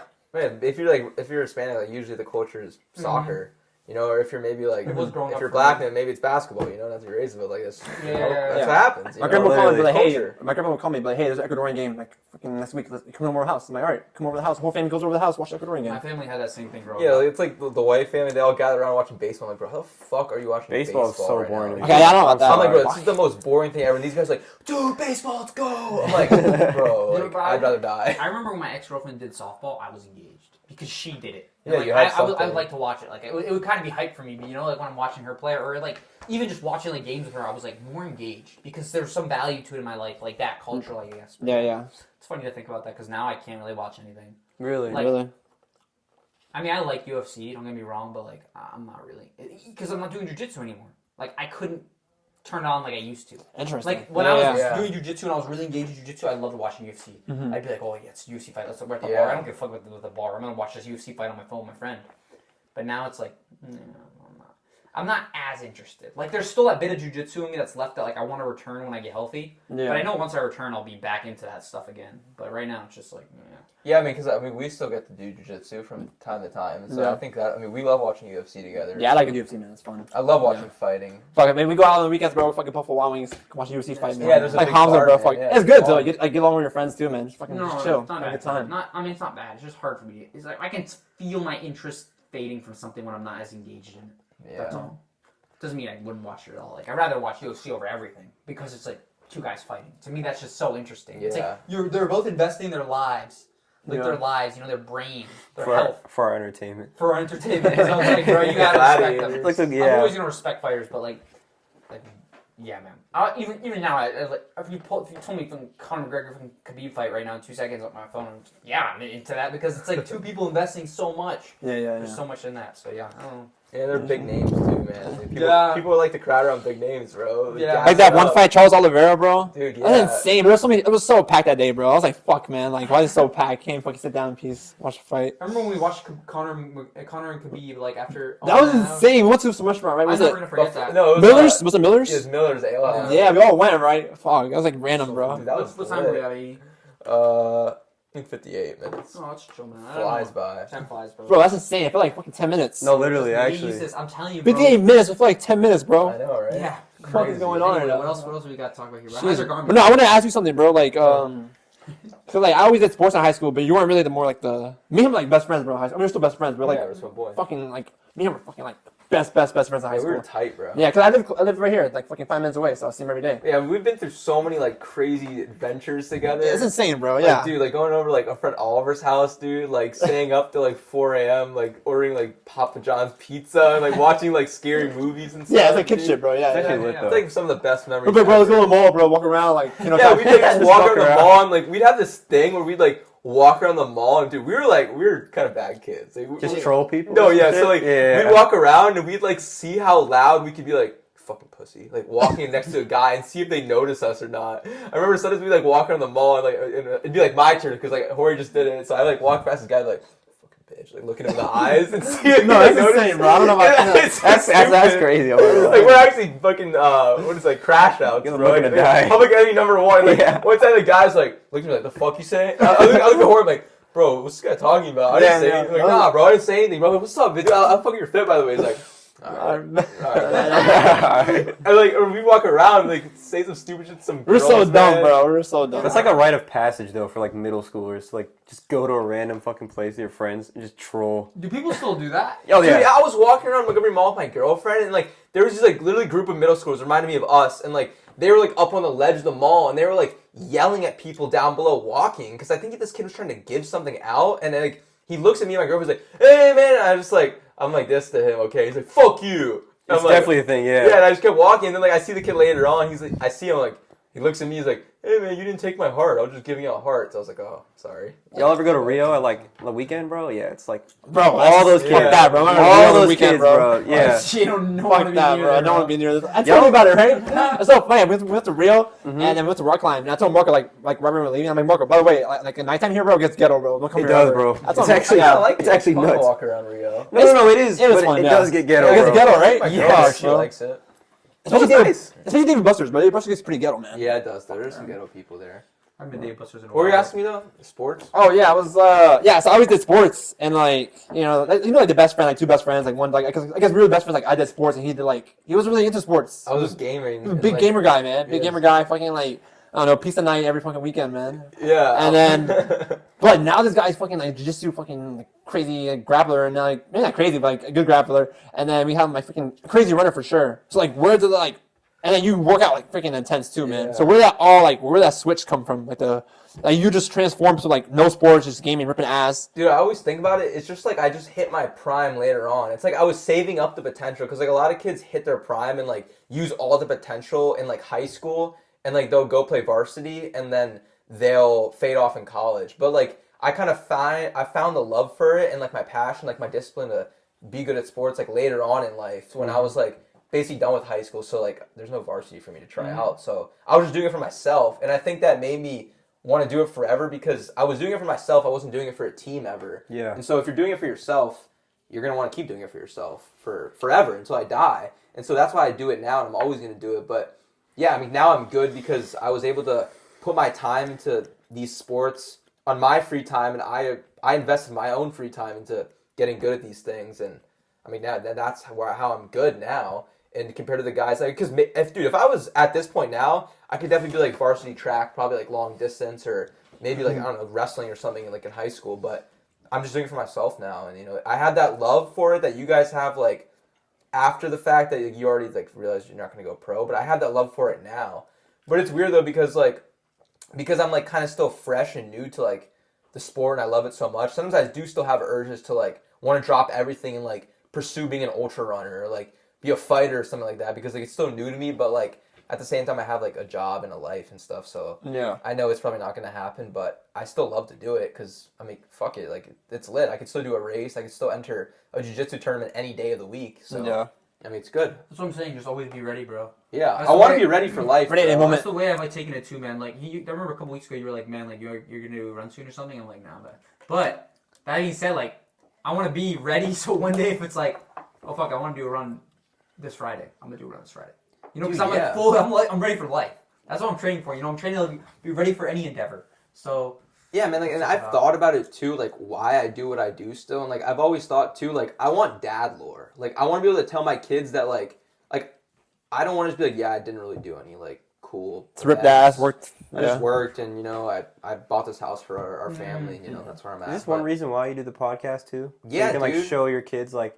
Dude, I want dad lore because I'm so excited to be a dad one day when I have kids, and so like I want to be able to tell my son like, oh yeah, I ran a marathon, multiple marathons, or I did jiu-jitsu tournaments. Like here's the footage, like I want to be able to inspire them, and I want to actually show my kids that I was something. Yeah. I'm not just talking, bro. You see those dads that are talking to their kids like, oh dude, I was the shit, man. I was fucking #1 quarterback in the state, blah blah blah. Like, bro, they just play a little bit of high school football. They weren't all that. But they Yeah, gas bro. themselves up and maybe Say memes, right? yeah, maybe they even live in this facade. But no, I want to literally show my kids like, no, I literally ran 26-mile marathon, like first ever race, got like 4 hours 1 minute time, and like I did multiple races. I fought, I did this, and like I lifted and stuff. Like I actually did. I was about what I preached and about what I did. Yeah, and like they'll see that and be like, I hope that inspires them. Like that's what I want for them, or at least just to be proud of their dad, man, and not just be like when their friends says, oh, like what does your dad do? Like who's your dad? Like he just kind of works. I don't really know what he does. Because you ever ask kids like what's your dad like, and they're like, I don't know. I don't really know what my dad does. Like, he kind of just works. Well, a lot of people, man. That's a lot of people, Yeah. bro. And, like, they don't even have, like, that close relationship with their dad. But, like, me, like, I can talk to my dad. He'll tell me about the military. He'll tell me about how he did a marathon, a bodybuilding competition, Yeah, how he bro. played football, like, how he did all these crazy, like, triathlons. It's like role model right There, there. yeah. Yeah. Living life. Yeah. Exactly, Yeah, bro. dude, and that fires me up. And that makes, I mean, I always tell him, like, dude, like, Dad, you're the reason, like, I do these sports and, like, why I train hard. Because, like, I'm chasing you. Because Like, I naturally, think yeah, you look up to your Yeah, parents, your you older want to siblings. surpass your Yeah. father. Like, I think a lot of like sons, if your dad was an athlete, you want to surpass your dad, and so that's why I want to surpass him. I want to be like, you know, better in a way, so I can also raise up my sons, and they can want to be better than me, and I can just create that family lineage, hopefully of just beasts. That's amazing. Yeah. Yeah, I want a strong family. That's that good, last man. name. I want like my name to mean something. Like, yeah, like that family's about it. Like, they grind. Yeah, that's really good, man. And hopefully, God willing, you know, Yeah. lets that happen. That's pretty beautiful, man. The Foxes, man. Yeah, dude, Fox Fox family. Seriously. Does everyone here want kids? Yeah, I Yeah, want kids. Yeah. 100%. Yeah. How many kids you want? Like 2 to 3. Guys or girls? Or you don't mind? That's what I want. Yeah, 3. I told my girl like 3 or 4. I know. I just She's like 3 guys months. and girls. Guys and girls? Yeah. Okay. But you want a son for sure, right? Oh yeah, for sure, Yeah. for sure. Little Evan? Yeah, little Evan. Evan Jr.? Yeah. Is your dad named Evan? Nah. Oh, okay. Nah. So Evan Jr., okay. Yeah. Yeah, I mean, it's even like in the faith too, like being a Christian, we're like, you know, you're told to have kids because like Jesus said, you know, create disciples of men and go raise up more Christians. So I feel like it's my duty to have kids, you know, and like embrace having kids and like making that a good thing because like nowadays in society, like so many people, like these girls or guys, be like, I never want kids. Kids are disgusting. I want to go like explore the world my whole life and, you know, never have a kid, never settle down. But like, I think that's kind of like a sad reality because I mean, you don't want to like raise somebody up. You don't want to go through like what God intended you to do, like raise a kid. Yeah, that's, You know, create disciples. you know what? I watched a video. John Cena said like he didn't want any kids. You know John Cena, right? I love Yeah. John Cena. Yeah, he didn't want any I kids. didn't know that. Really? That's why his marriage didn't work out. Yeah, because like He doesn't have any kids now, right? No, he didn't But he's like the #1 like Make-A-Wish Foundation. Okay. person. Yeah, bro. That's You insane, saw that? yeah. Yeah. He's like by miles. He's had the most like requests to have him come like Yeah. to kids' deathbeds, which is crazy because that's like the one person they Yeah. want to meet before they die. I mean, I think it's all about giving back to the world in like a good way, and I think like he probably gives back into the world in like such an amazing way. You know, kids Yeah. at that point is like if you've helped millions of Make-A-Wish kids, like Dude, that must make you. that's feel huge good. too. So you know, I feel like you do that part. So But it's it also depends like what your life yeah. is too. You know, you have to find a way to give back, and I feel like a lot of people it is through children, but there's other ways you can give back too. You know, you become like someone who can go help millions of people on like because you have the financial wealth and that Yeah. ability to do it. Of course. You know, and I mean, I've seen some people who are like, if you're older, like there's some people who are older, like 40 now, and like, you know, maybe even older than that, and they're like, man, if I have a kid now, like I don't want him to have to deal with having an old dad, but I'd rather like adopt a kid, and then I can grow them up in a wealthy situation and be able to take care of them because they're from a bad situation. I can Yeah. take care of them now with all the money I have and all the wealth I have. So it depends what your way to give back and what your way to help others is, but Yeah, I mean- everybody at some point wants to give back. I always just looked at it like adopting's great. You know, you don't have to have a kid, but I mean, adopting someone that's even better. You know, or not better, but like that's great too. But I just always would look at people that like never had any kids, don't want any kids, and they just kind of maybe die with their partners or alone. It's kind of just like sad. I feel Me like too. It is sad. I feel like they have something missing. Like even if they come off as like 100% happy and confident, I still feel like there's like a void in them that maybe they're trying to fill with something else, but like that they're kind of just lacking because I feel like it's human nature to have a kid, and so I feel like if you never do it, I feel like that's always going to kind of be like a burden or just something in the back of your mind, like damn. Even I animalistic never had a nature, kid. like a fucking cat's not gonna be, I don't feel like having a kid. Yeah, You know what I mean? You know what I mean? No, like it's- you want to yeah, have so a kid. it's our nature, It's so man. natural. But I have a question for you guys though. Like, so say you guys are like really rich, like very busy, right? Yeah. And you guys have kids. Like, would you choose not to have kids if you'd basically have like a nanny or something raise them? Because I see this a lot, like with a lot of my yeah. friends I have, their dad or dad or mom is like not around because they're working so much. Yeah. So they're not really raised. They're not really For the close. parent, yeah, Yeah. That can leave a lot So of. what do you that, feel about that? that? Can cause a lot of developmental issues, and I don't think I would opt to not have a kid. But You then at the think same so? time, I feel like if you're wealthy enough, you could make the time, and you're just being like, you're just not optimizing your life. Yeah, I think that for sure. Like Cristiano Ronaldo, man, he's fucking like 5 kids, man. Spends Right. time with his kids every day. Like, there's literally like a show of him like hanging out with his kids all the time. Yeah, like you think you can't? You think you Yeah. don't have time for? I think it's kids, more of an like- excuse. More of an Yeah. excuse. I think it's more of an A lot of excuse. people make Yeah. excuses. Like so. even if I felt my life was so stressed, knowing just my personality, I would still have the kid just to throw myself into the fire and make myself have time. Right. You know? I'd force it. Yeah, that's the thing. You're gonna find a way to make the time, Yeah. but I mean, if your time flies you and you're just like 45 when you're like, fuck man, I didn't. Yeah. It's probably not the best idea to have a kid when you're 45 and like that kid might have developmental issues because you're older. Could adopt, but Yeah, that's what I'm saying. You could adopt at that point though, but it might just be like, all right, bro, I probably shouldn't have a kid because I'm 45. Like time just teleported past me, and I had to do all these things. I had to take care of this person, that person. Yeah.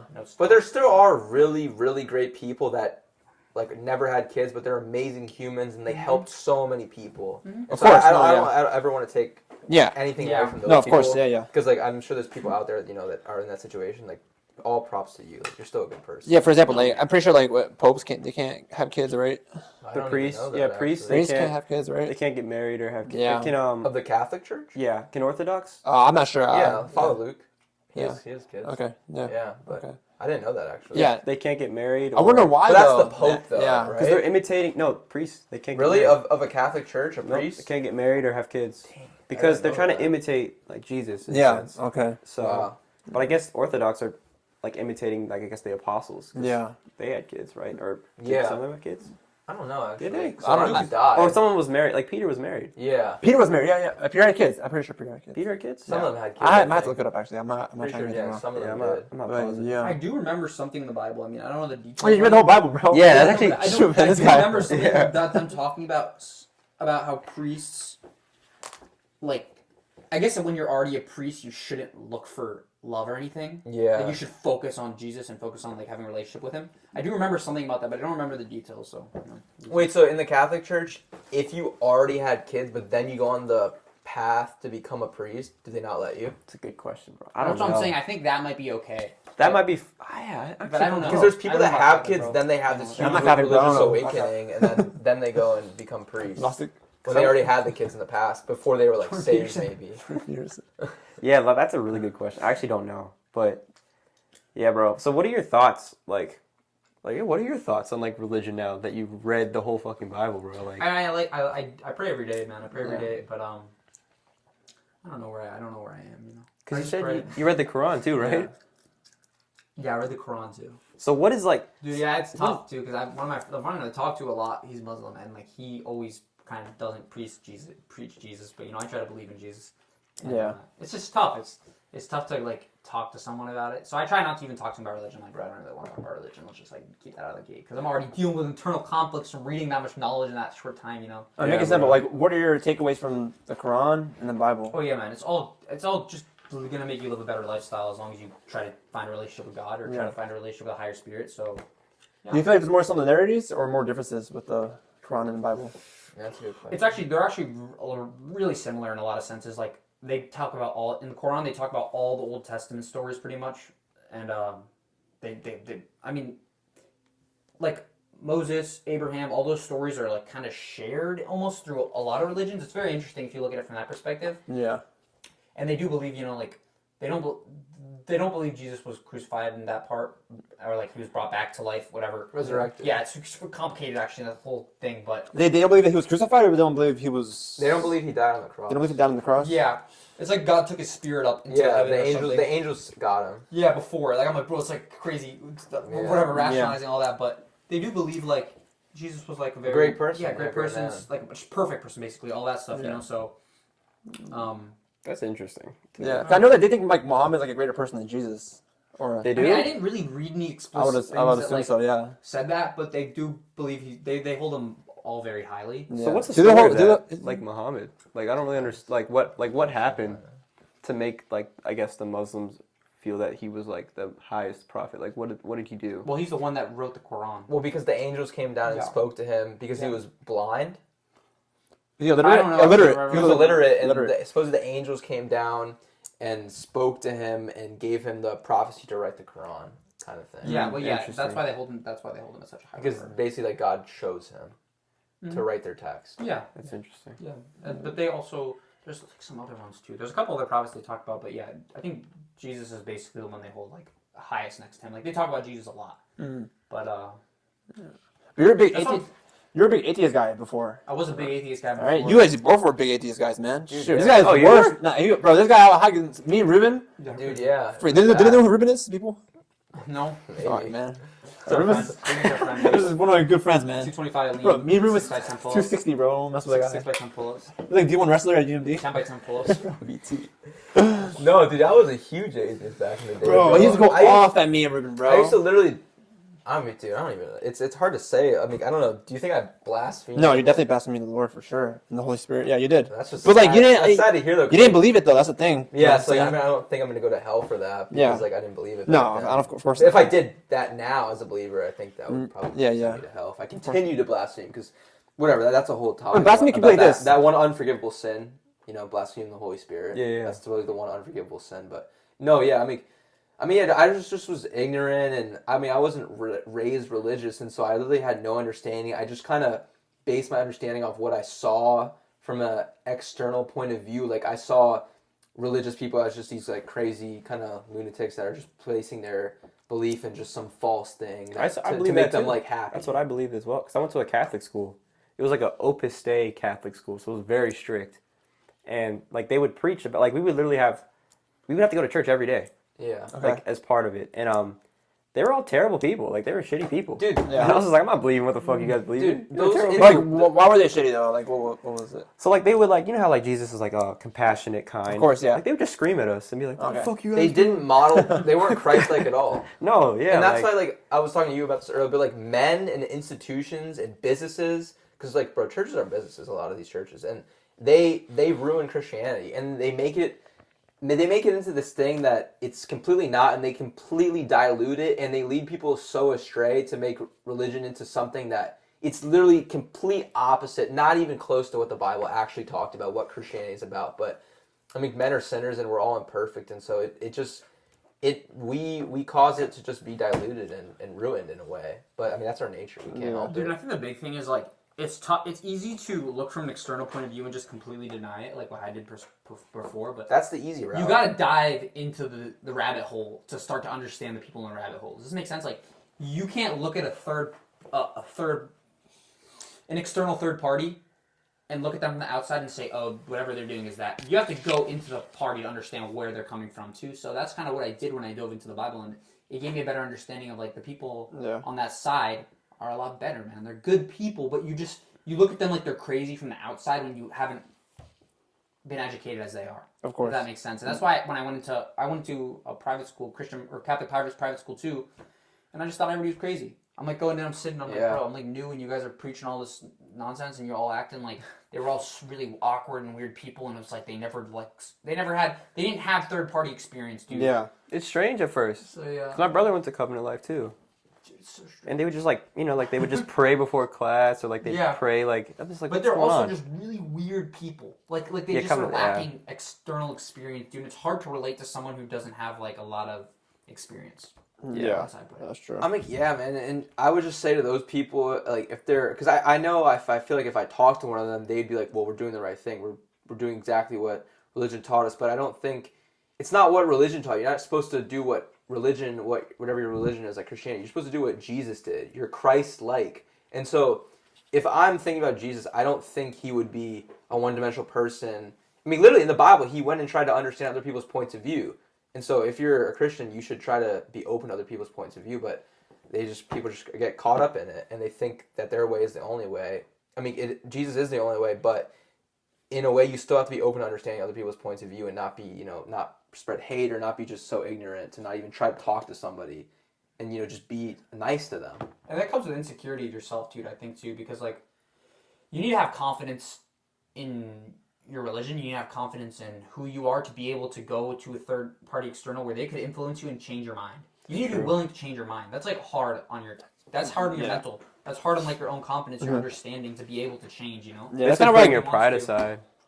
Mhm. It's like basically, just putting your That's pride literally aside. what I was about to say. You literally just like got into what I was about to say. Yeah. It's like people think that being a believer in Christ, like once you're Christian, it's an easy thing. It's like you make this switch and then you automatically become this good person and then you start seeing these changes.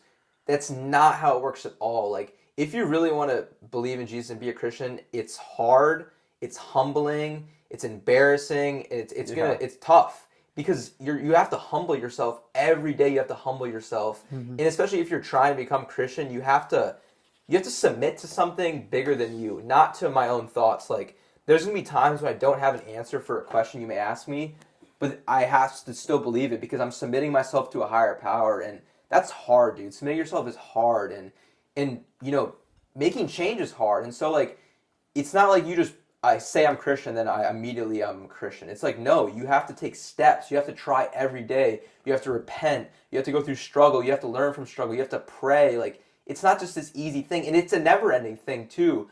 But if you stick with these things and you continue fighting through, your issues, you continue repenting, you continue praying, eventually you start to see yourself change. And so, like, I look at myself now compared to a year ago, I mean, I'm a very different person because I've been in the process of just trying, trial and error, of falling back into sin, getting back up, submitting myself, repenting. It's like, it's a never-ending process, but you look at yourself 10 years from now, and I feel like I'm going to be even closer to Jesus. And it's till the day you die that you keep getting closer to God. Because it's a relationship at the end of the day. It's what you get what you put in, right? What's the Rich Guiana quote? Whatever you... The more you put in, the more you get out.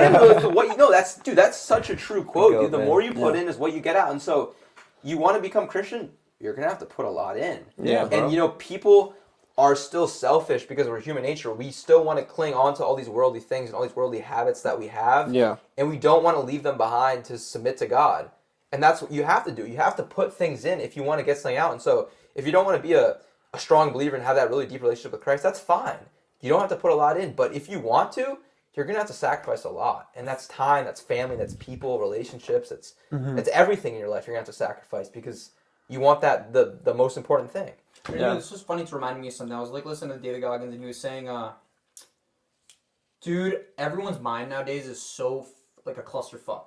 Like, there's so much bullshit in your mind, and you don't have space for things. Like, you don't have space in your mind for discipline because you have to deal with your little brother, and you have to deal with like food for the family, you have to deal with your bills, all this shit. Yeah. So when you try to get discipline, there's no room for it. When you try to get a religious part into your life, there's just no space. It's like, you gotta make the space. I remember reading something in the Law of Attraction too, and I read that like a while ago. Yeah. And they said like this always stuck with me. It was like, how do you expect to have a partner when you don't have space in your garage? You have 2 cars in your garage, both lots are filled. You're not even making space for it. So you have to make space for whatever you're gonna do. It's the same thing with discipline. Like, I'll make sure, like, if I'm gonna do something, like, for now it's been running for me. Like, I really hate running, and like a lot of the time I have all these fucking. Me too. I have all these stupid fucking. You don't like running? I mean, dude, you do it all the time. That's the thing, though. You got to do the things you hate like you love it. And that's what creates discipline. Like, I do love the running high, but, dude, there's so many times where I get up to that start line, I'm like, fuck, I hate this shit. Like, I feel like shit. I'm tired. My fucking ankles ache and my shins hurt, but I'm like, I still got to go do it. Yeah. But I do love it in a sense, too. It's weird. There's some good parts of it, but my point is, like, you kind of have to, like... You have to make that space, dude, or else you're just gonna give up. Like, if you don't have the room, like today during my run, I was like, there's so much bullshit in my head, and I was like, bro, like, and I could have given up. Like, I was a slow run. It was like 10, 15 minute pace, 8 miles. Like, bro, I'm hauling ass today because I get this incinerating fucking pain in my oh yeah, I saw your story, dude. So this is what happens is my Achilles is so tight. I have shin splints in the front, and on the back it feels like my leg, like it feels like my Achilles and my lower calf is gonna like explode. For like, it just keeps going. I'm like, but I've had this before, and I ran through it, so I always think like, okay, your feet are gonna fall asleep at mile 4. That happens every time. My feet fall asleep whenever I get this pain. But anyway, I'm dealing with all this and all these external things, and I was like, listen, David Goggins, and he said something like, you gotta make space. You gotta throw away all the bullshit in your life and make space for discipline and consistency and like something new. You have to have space for it, man. That's the important part of it all. Like, if you want to get a religious perspective, and you have no space for it, obviously you're not going to be able to do it. Dude, you want to be a scientist? You're going to have to study like 7 hours a day if you really want to go to med school. You're going to make the space for it. And I did the same thing in school. Like, I opened space in my life up for that. Because I'm like, if I want to become smart, well, what am I going to do? Continue living my life and just be smart too? You don't have room for it. Yeah, you got to make room, man. You only have so much room to give up, you know? Yeah. And you can't be like playing around like 1 foot half in this pond, 1 foot a quarter in this pond. It's the same thing with like being about to say that right now. Being a Christian, you know, you can't. There's a fence, right? On one side of the fence is Jesus and believing. The other side of the fence is the devil. You can't even be in the middle of the fence. You got to be all in on that side of the fence because if you're trying to have one leg on this side and one leg on this side, you're going to lose yourself and you're just going to completely destroy yourself in the process and you're going to end up being consumed by the devil because you're trying to do 2 things that are polar opposites. How is it ever going to work? Like, even in science, like, two atoms, whatever, like they can't split. You got to be together. It's like like I don't know much about science, but I feel like I feel like it could, like it can make sense even in a scientific perspective. Like some things can't be half. Yeah, right? some things can't because I also think Could be like, half-assed, you're but already like even if you say you're full in, you're gonna go halfway. Great play, bro. Even if you say you're full into something, Yeah. you're gonna step back to the halfway line. Of course. Like that's the thing. Like let's say I'm full in with something. Okay, I said I'm full in now. There's gonna be times where I get pulled back, maybe not even halfway, bro. I get pulled all the way to the fucking opposite side. But if you're in the middle, you're gonna be back on the opposite side all the time. So you're not really even on the side of what you're trying to do. Does that make sense? Like you have to be fully into what you're doing in order to give yourself a chance of actually being fully in. Because nobody's really fully into anything, bro. And that's what I've been trying to like. I have problems trying to preach running or preach like something I'm struggling right now. Swimming. Like I have problems trying to preach these things because I'm not fully in. Like I tell myself I'm fully in, but I know my ass is every day. I don't want to go swim, bro. I don't want to do this. Like I don't want to go in the fucking grandma's lane and like fucking swim with grandma. You like, train lapping my ass. you train your mind, bro. She's lapping my ass, bro. You know what I'm saying? She's lapping my ass, and I'm like, bro, there's no way I can go back. But I tell myself I'm fully in it. So then when when I show up and I'm like, like now I'm halfway in at that point, But then I already said I'm fully in, so now I'm swimming with grandma and I'm like trying to beat her ass. So it's kind of fuck, man. What you mentally burn? Like what's it called again? Like I'm burned out mentally. Like very plit. Yeah, it's just Fucking you go to the hospital. Go tell yourself you're mentally burned out. Go look at the kids. Oh my God. Go to a cancer hospital. Go look at all the kids and go tell them you're mentally burning out. Yeah, man. Well, it's like it's like you gotta commit to things, man, fully if you actually want to have a chance at doing them. That's what I'm trying to say here. Okay. Like you gotta fully commit to it your own way, whatever that means. But like, you have to commit to these things to just even. And you're never gonna. The thing is, even with religion, you're never gonna be all the way in with all these things. You're still gonna always fall back. But the point is, you get back up and you keep going. Yeah. Bro, you could look at the most perfect, like, saint, priest, whatever. They still had sin. Like, they still would fall back into sin. Like, I could talk to Father Luke, and he would tell me straight to my face, like, yeah, I'm a sinner. I still fall. Right? Like, he would say that. Yeah, of course, yeah. Because you're never perfect. And even, like, you could look at these high-regarded people in whatever avenues of life, but they're always still going to fall back down. But the point is they get back up. And That's we're great. always taught to get back That's a good way to up. put it. Man, you gotta just you gotta fail and just like, don't give up. And the hardest, dude, it's hard to be willing to fail. Like it's hard to actually like. It's embarrassing. Yeah, it's so embarrassing, dude. Of course, it's so embarrassing to actually be willing to fail, but like, it's just There's something you gotta deal with. Man, There's this pastor preacher I was watching on YouTube. He was saying like, yes, I'm a pastor, but I still struggle with suicidal thoughts. I still struggle with depression. I still struggle with anxiety. But yes, I'm a pastor. So like, he has all these issues going on in his head. But one thing he never does is he doesn't give up, which is the most important thing in life. He said he puts his faith towards Jesus, and anytime he feels temptation, he calls out in the name of Jesus. So I think having that, like, religion, having God, man, shoot, man, like anytime I'm going through something, like, I know I have someone, man, I have Jesus. You know what I'm saying? Like, it's something like all things are possible through God. And then, what's the other saying again? All things are possible through Christ. Yeah. Christ within me, something like that. Something like that. Yeah. Okay. So yeah, that's a good way to put it, man. Yeah, that's what I'm trying to say. No. Yeah. I agree, man. You gotta just be fully in, and you're not really fully in. I don't know, this is like complicated concept of playing. But if you go into something, you'll understand it, dude, because you're gonna have, like, I'm committed to the gym, but there's like some days I don't want to go to, Yeah. But I'm so committed that, like, dude, I could fail. Like, put it like this. Sometimes, like, while I'm running, I can fail. Like, let's say I haven't stopped running. Like, I've never stopped mid-run recently unless I'm taking a piss. Yeah. But, like... Wait, what's that one story? Like, you running? Like, running while pissing? Yeah, dude, I got some crazy ones. Just, like, for episode, like, 25 or something. But anyway, I haven't stopped, but I think about it as, even if I did stop, because this is what stops you from stopping while I'm running. Even if I stop, I'm going to sit there for 4 seconds and be like, okay, you failed. Yeah. Let's go. Like, you're going to run again. So I don't my whole mind process every time I want to stop is like, okay, even if I stopped right now, I'm going to keep running. There's just I'm already committed. You know what I'm saying? Like, so why stop at all? I'm not going to stop at all. Just keep going. Like, how about this scenario, though? Like, say, like, you're running, like, fuck, my leg's about to break. And, fucking, you don't want to stop, so eventually they do break. What do you think about that? Well, I haven't gotten there yet. I know, but what do you think about it? Like, I think it'd be pretty badass if you get there, No, that happens to people in these ultra races, dude. Like, these guys are so good. the knees about to break out. My knees they're doing 250 miles, and they're they Wait, actually what? do end up 250-mile ultra marathons. How does that work? I don't really understand. Like I've heard David Gog 250 miles. No, yeah, it takes 2 days, 3 days. But these guys are Yeah. these guys are upper echelon. Literally during the race, they actually do end up breaking their feet. But I'm telling you, you can run with broken feet. But It's actually possible. how is it broken up? Is it Just through the wear. 250 miles? yeah? Oh, okay. Oh, the race. That's a good question, actually. I don't What know. do you mean What? broken up? There's no breakup. No, I It's mean just you said it's done over 2 to 3 days. They're just running. No, that's how straight. long it takes them. No, I'm saying, but say day Dude, one. there's no stop. There's no stop, Evan. Are you serious? No. Well, So No, there's breaks, right? I don't I'm know, saying, understanding. they get it done, but they're not running the whole time. Sometimes they're walking. Sometimes they even take a nap. Literally on the course, they pass out from exhaustion. I was watching this documentary about this race. This guy literally fell asleep on the course and was daydreaming of demons and him failing the race. And hell is that, he bro? passed out for 15 minutes, and they're like, "Where's Luke? Where's Luke?" Hasn't anyone seen him on the course? And the next thing you know, he's running to the finish line like that. He's they asked him, "What happened?" He's like, "I just fell asleep from exhaustion, and I got back up and I kept running." So okay, maybe they're not running the whole time, but they get it done. Yeah, that's what I'm saying. That's But there is fucking no crazy, technical though. break. You're not. Yeah, you're still on the clock. Yeah, In you're on the 3 clock. days. The clock never stops until It's you're insane, past right? the line. Think about it. In 3 Yeah, days? it's insane. I It's don't know. fucking Bro, nutty, these people bro. do it in 2 days. But dude, Less than 2 days. what you guys don't understand is your brain releases chemicals that you will never release in a normal state at that point. They're Yeah. past mile 50, I would even imagine, you're gonna experience fucking adrenaline highs and adrenaline dumps It's and insane. fucking probably even psychological vision and shit. You're probably gonna start seeing shit after 2 days of being awake. That's why I text Jorge. I'm like these whatever people be drinking. I'm like, bro, fuck your alcohol, fuck your weed. Go run 50 miles. Go run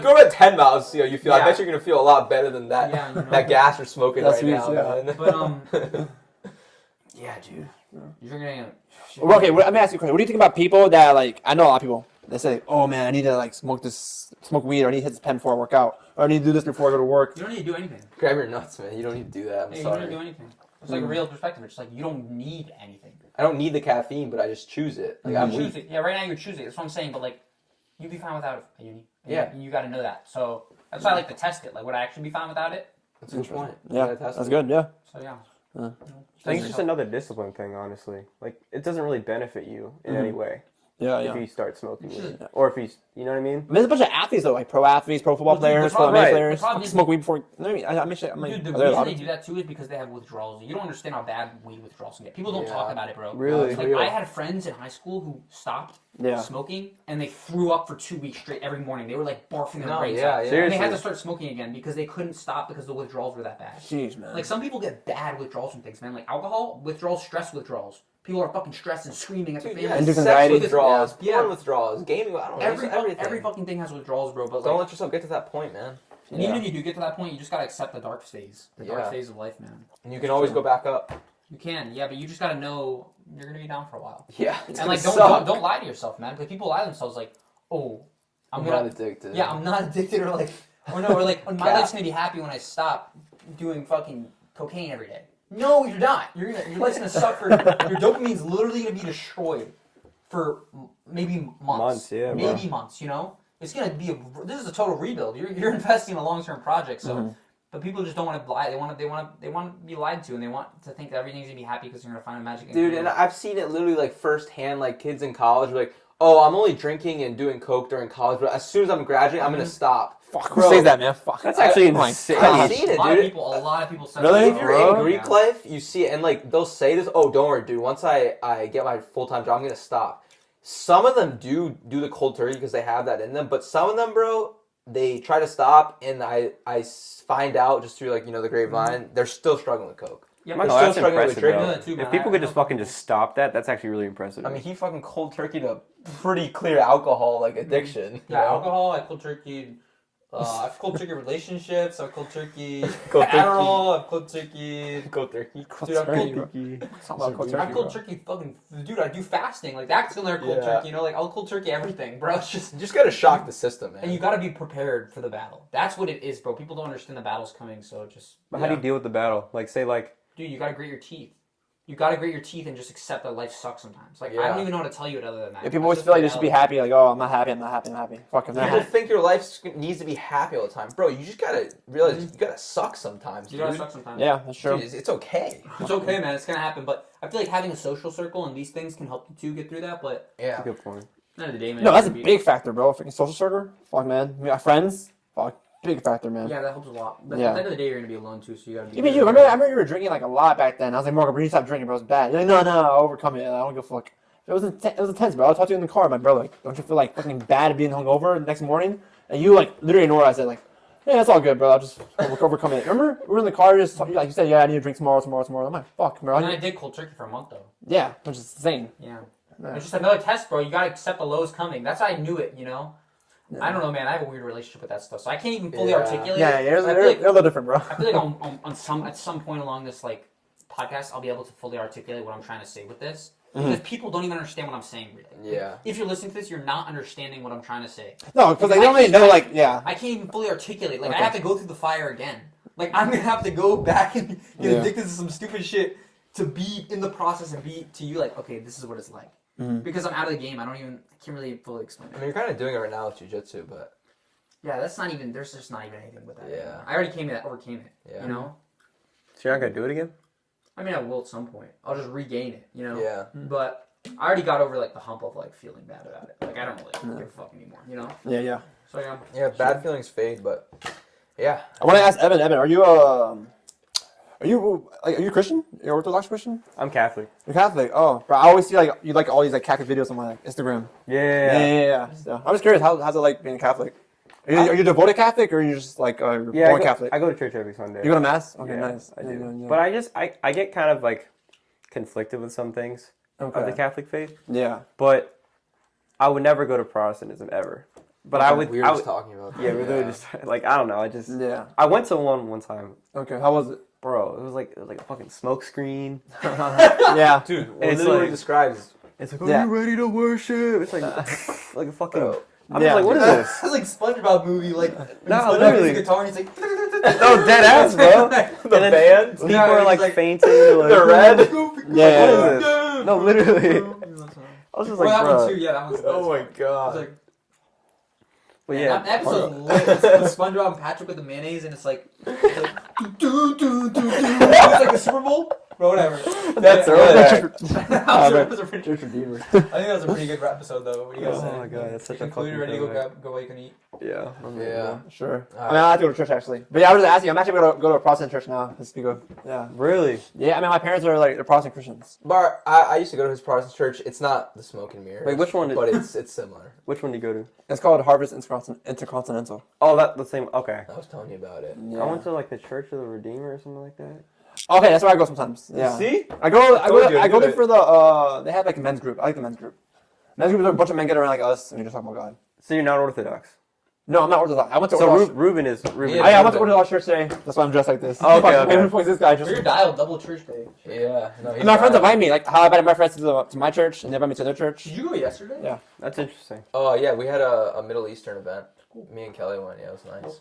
All right. Well, anyway, you guys ready to finish this up? Let's Yeah. ask them a question. We always ask our guests before. What's one message you'd leave behind for anybody? You know, inspirational message, whatever it is. Advice, lesson, quote, whatever. You know, what's one thing? Either of you, both of you. obviously. I think my biggest takeaway in life is to anything you're going through, you can always overcome it. If you surround yourself with people who are, I say, Christian-like or God-like or have some type of faith towards God, and you surround yourself with them, and you can build your faith and trust, and you can talk to them. I think that's a very, very big support system. So don't ever think you're alone. That's my advice. Amen. My advice is pretty much the same, essentially. Putting God first. If you put God first, a lot of the problems that you think you have are really not that important. Because if you lose people, if you lose your job, if you lose anything, if you realize that Jesus is behind you in all of your trials and all of your like bad things in life, then you'll be fine. So God first, other people second, and then yourself third. It's good. Yeah. All right, great episode, guys. starving, bro. Hour 38 minutes.